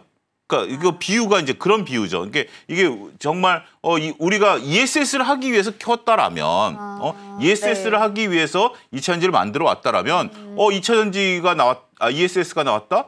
이거는 폭발적으로 올라가 줘야 되는 거죠. 그런데 2차 전지를 하려고 한 게 아니라 그 2차 전지가 ESS를 하려고 한 게 아니라 전기차를 하려고 하다가 안 되니까 잠깐 간식 먹은 정도다라고 저는 생각을 해요. 그런 거기 때문에 지금 시장에 있어서는 조금 우리가 다르게 좀 생각을 해야 되는 거 아니겠나라는 부분들을 냉정하게 판단을 좀 해봐야 되는 것이 아니겠나. 저는 좀 그렇게 생각을 좀 해봐야 될 것 같습니다. 하지만 뭐 그런 거 다 차치하더라도 지금 차트가 너무 좋습니다. 너무 이쁘고 오늘 같은 경우도 아침에 좀 마이너스가 나와서 조금 우려했음에도 불구하고 전체적으로 저는 이 긍정적인 흐름들 오늘도 벌써 플러스로 확 돌려놓지 않습니까? 이 흐름들을 놓으면 우리가 이제 개인들이 할 수 있는 가장 좋은 방법은 추세 추종 전략입니다. 추세 추종 전략이기 때문에 이러한 부분들을 놓고 보면 저는 추세 추종 전략으로 충분히 지금은 트레이딩 가는 구간에 들어와 있다.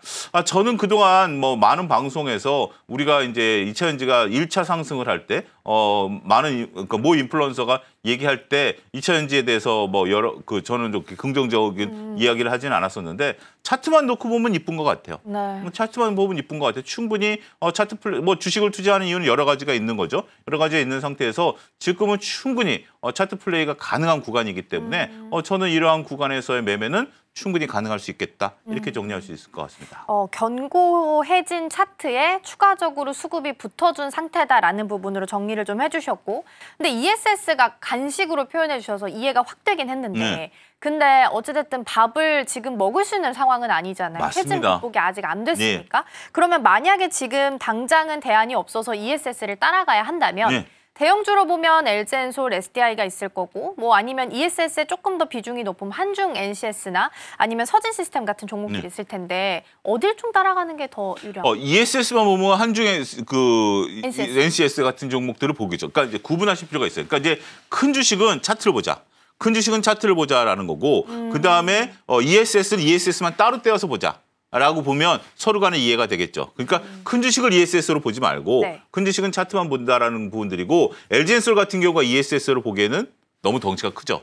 그렇기 때문에 뭐 우리가 이제 작은 주식 같은 경우 그런 것들은 ESS로 보자 이렇게 정리하겠습니다. 그렇군요. 정리가 됐네요. 그러면 큰 주식들은 차트 보고 예쁜 예. 종목들 따라가야 되는 거고 오히려 ESS를 본다면 한중 NCS 같은 예. 서진시스템 같은 종목들 좀 바라보자라는 부분으로 정리를 좀 해보겠습니다. 자, 그러면 에코프로 BM은요. ESS에 대한 수혜가 상대적으로 좀 제한적일 거다라는 이야기가 있는데 그럼에도 불구하고 지금 반응이 나오고 있잖아요. 기관도 들어오고 있고 오늘도 어쨌든 1% 넘게 상승불이 켜져 있기도 했고요. 그럼 이거에 대해서는 어떻게 이 상승을 해석을 해야 되는 거예요? 특별하게 뭐 그렇게 너무 복잡하게 저는 볼 필요는 없다라고 보여집니다. 이 상승의 이유를 좀 보기보다는 전체적으로 우리가 실적 발표 이후에 강한 차트가 일단 정석대로 만들어졌다라고 좀 보여져요. 그러니까 이제 이것을 왜 올라가느냐라는 이유를 저는 알고 싶죠. 그런데 제 아들 마음도 모르는데 제가 왜 수많은 투자자들이 모여 있는 이 주식 시장을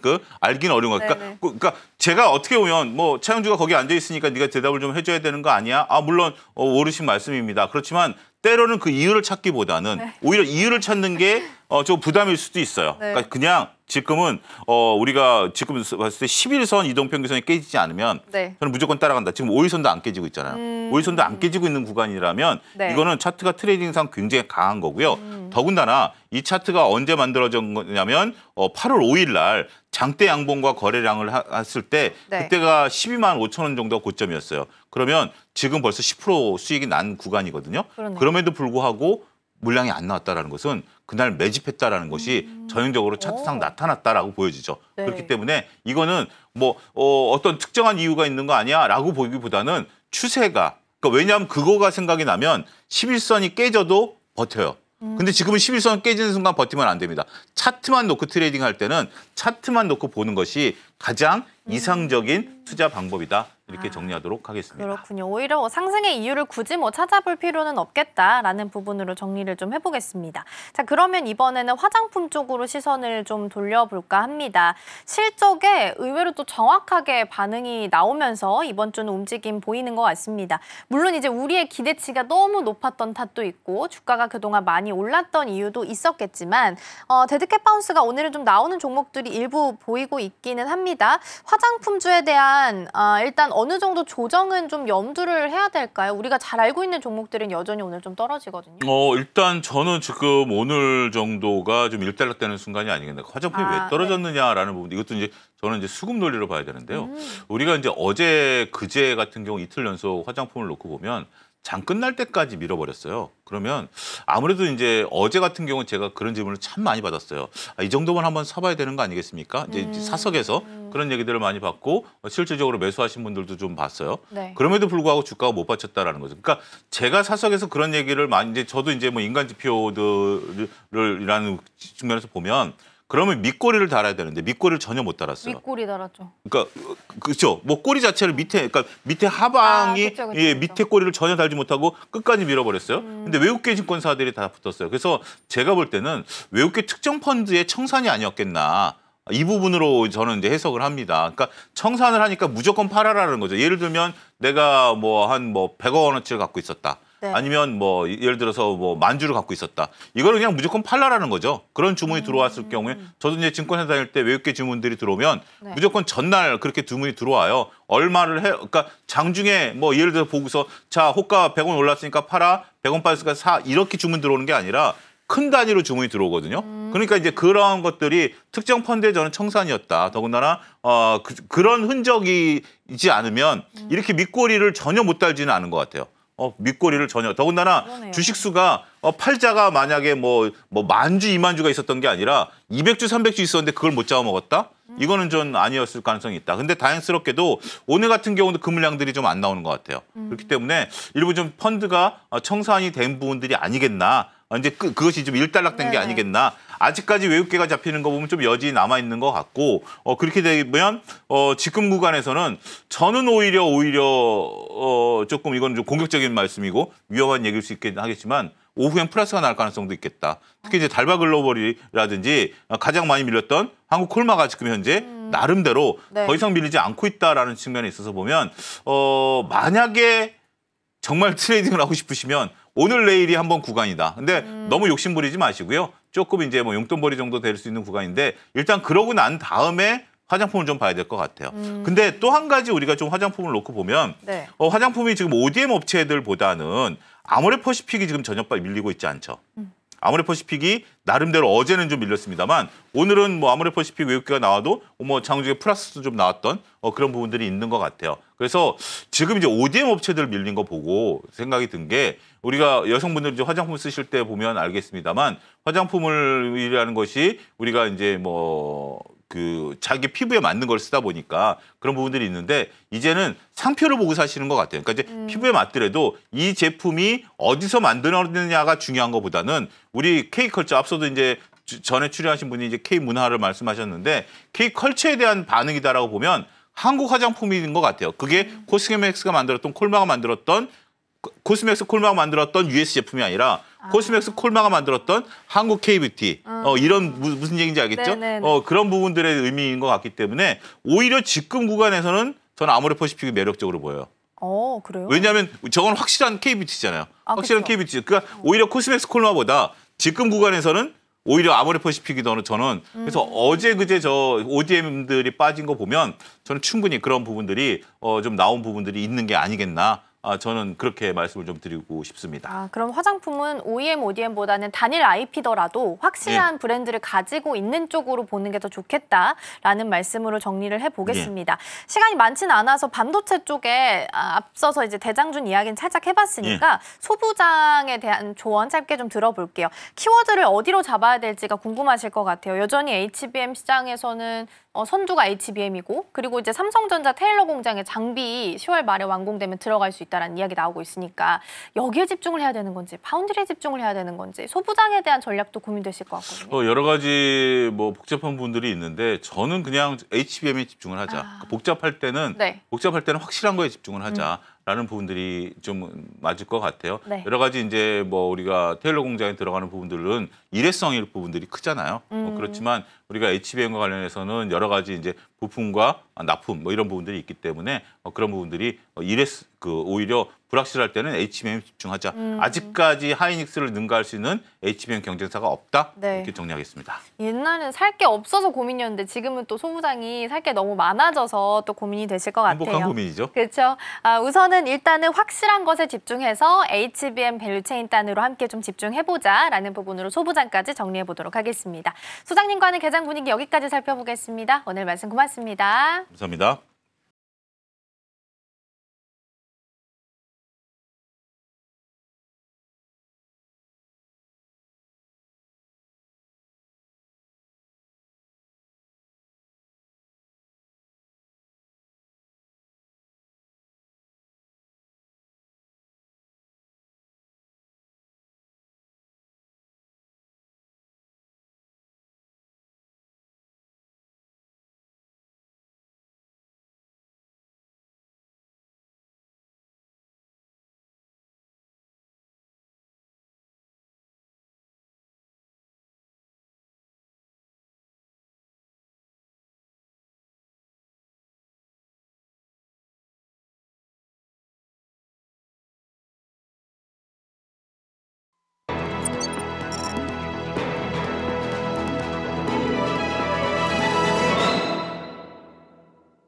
네, 댓글 답해주는 아나운서 코너로 이어가 보도록 하겠습니다. 김민 앵커 나와 계십니다. 어서 오세요. 안녕하세요. 네, 오늘도 첫 번째 댓글부터 함께 화면을 통해서 먼저 살펴보겠습니다. 네, 오늘의 첫 번째 댓글입니다. 베트남 신흥시장 잡으면 승리는 따놓은 당상이라는 댓글이고요. 한국과 베트남이 이제 원전에 대해서 협력 소식을 전했고 추가적으로 방산이나 고속철, 태양광 쪽에서도 다양한 산업에서의 협력 소식을 전한 상태입니다. 이 협력이 우리 기업들한테는 굉장히 좋은 호재가 좀 될 수 있을 것 같은데 어떤 내용들 보면 좋을까요? 네, 이번 협력의 경우에는 단순한 협력을 넘어섰다 이런 평가가 이어지고 있습니다. 베트남은 경제 성장과 이런 인프라 개발이 빠르게 진행 중인 신흥시장인데요. 원전과 철도, 그리고 방산과 태양과 같은 이런 핵심 산업에서 한국 기업들이 본격적으로 기회를 잡을 수 있는 발판이 마련됐다라고도 평가가 이어지고 있습니다. 특히 원전 분야에서는 베트남이 30조 원 규모로 원전 4기 건설을 재추진 중인 상황인데요. 두산 에너빌리티와 같은 국내 기업들이 베트남에 쌓은 신뢰와 또 경험을 바탕으로 수주전에 적극 참여할 수 있을 것으로 보고 있습니다. 방산은 공산권 특성상 진출이 제한적이었지만 이번 군수 공동위원회 재개로 이 K9 자주포 등 한국 무기의 베트남 수출 가능성이 커져 있는 상황입니다. 현대로템의 경우에는 이 국내외에서 쌓은 기술력을 바탕으로 베트남 고속철 도입 사업에서 참여할 전망이고요. 또 태양광 분야는 동남아에서 중국산이 사실 우위를 점했으나 최근에는 안보 이슈로 신뢰도가 계속해서 떨어지면서 한국 기업들에도 새롭게 본격적으로 진입할 수 있는 그런 기회가 왔다라고 이야기하고 있습니다. 이처럼 각 산업 분야에서 베트남 시장 진출을 위한 길이 크게 열리면서 우리 기업들의 글로벌 확장과 또 매출 증대에도 긍정적인 효과가 기대되고 있는 상황입니다. 네, 이번 협력을 통해서 우리 기업들이 또 베트남과 다양한 이제 수주 소식을 또 따내올 수 있을 것으로 예상이 좀 되고 있는데요. 실제 사업 수주랑 시장 확대에 있어서도 긍정적인 영향을 줄 수 있을까요? 네, 이번 협력 합의가 또 단순한 어떤 양해각서에 그치지 않고 실제 사업 수주와 또 투자로 이어질 가능성이 크다고 시장은 보고 있습니다. 베트남은 현재 인프라와 에너지 전환을 위한 대규모 프로젝트를 적극적으로 추진하는 상황이기 때문에 한국 기업들은 기술력과 또 경험을 바탕으로 경쟁에서 우위를 점할 수 있는 절호의 기회를 맞았습니다. 특히나 원전과 방산, 그리고 고속철, 태양광 분야에 있어서는 이 베트남 정부가 관련해서 또 이야기가 나오고 있는데요. 국가 전략 산업으로 삼고 또 그와 바탕으로 계속해서 대대적인 투자를 계획하는 모습들이 보이고 있습니다. 또 이 선진 기술과 구축 경험은 현지 사업의 성공을 견인할 중요한 요소로 또 작용할 전망입니다. 두산 에너빌리티의 경우에는 원전 분야에서 이미 베트남 내 화력발전소 사업 경험을 바탕으로 또 신뢰를 쌓아왔고요. 현대로템의 경우에도 국내에서 검증된 고속철 기술을 토대로 베트남 철도 현지화 사업에 참여할 채비를 갖춘 상황입니다. 또한 이번 협력에 대한 합의는 정부 차원의 지원 강화도 함께 포함하고 있습니다. 이는 행정 절차 간소화, 그리고 인력 양성과 기술 협력 등 다양한 분야에서 현지 진출 기업들의 부담을 줄이고요. 또 안정적인 사업 환경을 마련해 줄 수 있을 것으로 보입니다. 또 여기에 마찬가지로 태양광과 또 재생에너지 분야도 주목할 만한데요. 지금까지 중국산 제품이 동남아 시장을 장악을 해왔지만 최근 안보 문제와 또 품질 문제로 인해서 한국 기업들에게 새로운 기회가 열리고 있다. 이렇게 평가를 받고 있습니다. 이번 MOU를 계기로 동남아 시장에서의 민관 협력 프로젝트가 활발해지게 되면 한국 태양광 기업들의 불모지였던 이 지역에서 앞으로도 입지를 넓힐 수 있을 것으로 보고 있습니다. 종합적으로 이번 합의는 단순한 서류 작업과 협력에 그치지 않고 구체적인 사업 추진과 정책적 지원이 함께 맞물리면서 실제 성과로 이어지는 플랜 A 이상의 전략적 협력이다라고 평가를 받고 있습니다. 그렇기 때문에 우리 기업들이 베트남에서 지속 가능한 성장 기반을 마련하고 또 동남아 시장에서 영향력을 확대하는 데 매우 중요하고 새로운 전환점이 될 것으로 보고 있습니다. 향후 정부와 기업 간 긴밀한 협력과 또 현지 상황에 맞는 어떤 유연한 대응이 성공의 관건으로 될 것으로 현재 시장은 파악하고 있습니다. 네, 일단 지금은 MOU 단계입니다. 그래서 지금은 뭐 의무가 있는 건 아니지만 MOU에서 조금 더 나아가서 실제적인 사업으로 성과를 좀 발휘할 수 있기를 바라보도록 하겠습니다. 우리 기업들의 베트남 진출 상황 함께 좀 점검해 보시면 좋겠고요. 두 번째 댓글 넘어가서 화면을 통해서 먼저 만나보겠습니다. 네, 오늘의 두 번째 댓글입니다. HBM 시장 삼성 독점 기대감 업이라는 댓글 먼저 살펴보겠습니다. 단독 뉴스를 포함해서 좀 보도록 할 텐데요. 삼성전자의 엔비디아 HBM3 공급 소식 어제 단독 뉴스긴 합니다만 올라와 있는 상황이고요. 추가적으로 이제 블랙웰 칩에 대해서 트럼프 대통령이 중국 쪽에 수출하는 것에 대해서도 일정 부분 허용하는 것으로 내용들이 좀 나와 있습니다. 먼저 정리하면서 출발을 좀 해볼까요? 네, 이번 소식에 대해서 우선 명확하게 체크할 부분은 중요한 변곡점은 될 수 있겠다. 이렇게 평가가 이어지고 있습니다. 트럼프 대통령이 언급한 내용인 이 저성능 블랙웰 칩은 기존보다 성능을 3050% 낮춘 중국 전용 제품으로 수출이 허용될 경우에 중국 내 AI 서버 수요가 크게 확대될 가능성이 커져 있는 상황입니다. 하지만 엔비디아의 주력 메모리 공급사인 SK하이닉스는 올해와 내년 이 HBM3 물량을 이미 대부분 판매 완료한 상황이고요. 그렇기 때문에 급증하는 중국항 수요를 단독으로 감당하기 어려운 상황으로 보입니다. 이런 상황에서 삼성전자가 HBM3 12단 공급 계약을 맺고 이 엔비디아 공급망에 다시금 진입한 것은 새로운 의미를 가진다라고 이야기가 나옵니다. 해당 제품은 고성능 수랭식 서버용으로 중국향 AI 서버 생산에도 바로 투입될 수 있고요. 그렇기 때문에 삼성전자는 HBM4 경쟁에 앞서서 품질 신뢰를 확보하게 됐고 또 향후 공급 비중을 늘릴 발판을 마련했습니다. 다만 중국 정부가 국가 안보 등을 이유로 엔비디아 H20 칩 사용을 제한한 점은 일부 수요를 또 제한할 수는 있겠지만 상업과 민간 부문 수요는 또 여전히 크기 때문에 양사 모두에 또 긍정적인 영향을 줄 것이다라는 반응이 다수입니다. 네, 일단 중국 쪽에 칩이 들어가는 부분이 새롭게 파이가 늘어나게 됐고 근데 SK하이닉스가 만들고 있는 칩은 이미 다 거의 다 완판이 된 상태이기 때문에 그럼 나머지 물량을 누가 채울 건가? 이 부분에 대해서 삼성전자가 주목을 받고 있다라는 부분으로 정리를 좀 해보도록 하겠습니다. 자, SK하이닉스는 HBM4 관련해서 초고가 전략 그리고 삼성전자의 가격 공급 전략들도 좀 중요할 것 같거든요. 앞으로 엔비디아 선택이랑 삼성전자의 전망을 같이 좀 묶어서 본다면 어떻게 예상을 좀 하고 있을까요? 네, 먼저 이렇게 SK하이닉스 같은 경우에는 차세대 HBM4 가격을 HBM3 대비해서는 약 60%에서 70% 정도 인상한 약 $500 수준으로 제시하면서 기술 경쟁력과 공급 안정성을 강하게 어필하고 있는 상황입니다. 왜냐하면 HBM4는 제조 난도가 높고 또 원가 상승폭이 크기 때문에 가격 프리미엄이 불가피한 상황으로 보이고요. 하지만 엔비디아의 경우에는 초고가 전략에 즉각적으로 동의하지 않고 삼성전자와 마이크론이 이렇게 샘플을 제공하면서 협상력을 계속해서 높여가고 있는 상황입니다. 삼성전자는 이번 HBM3 공급 개시로 엔비디아 품질 인증 장벽을 넘어섰고 또 일시 나노미터 기반 HBM4 샘플에서도 긍정적인 초기 평가가 이어지고 있습니다. 성능의 경우에는 80% 향상, 또 전력 소모는 40% 절감된 것으로 알려지면서 기술 경쟁력에서도 개선된 모습을 보이고 있고요. 결국 엔비디아의 선택지는 정리하자면 3가지 정도가 되겠습니다. 먼저 SK하이닉스의 안정적 공급을 유지하면서 일정 부분 가격을 수용하는 방법, 또 두 번째로는 삼성전자의 가격 경쟁력과 그리고 턴키 솔루션을 적극적으로 활용하는 방법, 마지막으로는 두 업체를 병행해서 리스크를 분산시키는 방안 등이 되겠습니다. 특히 SK하이닉스와의 가격 협상이 길어질 경우 이 삼성전자의 공급 비중이 초기에 확대될 가능성이 큰데요.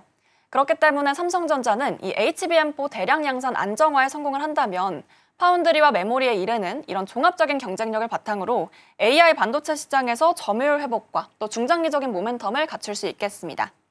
그렇기 때문에 엔비디아의 이 최종 선택이 이 삼성전자의 앞으로의 재도약 속도를 가르치는데 어떤 핵심 변수가 될 것으로 보입니다. 네, HBM 시장 안에서 여전히 1위를 굳건하게 지키고 있는 건 SK하이닉스. 그런데 삼성전자가 가지고 있는 메리트들도 있죠. 턴키 수주가 가능하다라는 부분에서 본다면 일단 삼성전자가 HBM에 있어서 기술력이 따라만 와준다면 충분히 주가 상승이나 퍼포먼스는 기대해 볼 만하다라는 부분으로 정리할 수 있겠고요. 삼성전자는 오늘 한 강보합, SK하이닉스는 2% 넘게 상승하고 있고요. 그래도 삼성전자가 7만전자는 지켜내면서 오늘 움직임 체크 되고 있습니다. 댓글 답해주는 아나운서 코너는 여기서 마무리하겠습니다. 오늘 말씀 고맙습니다.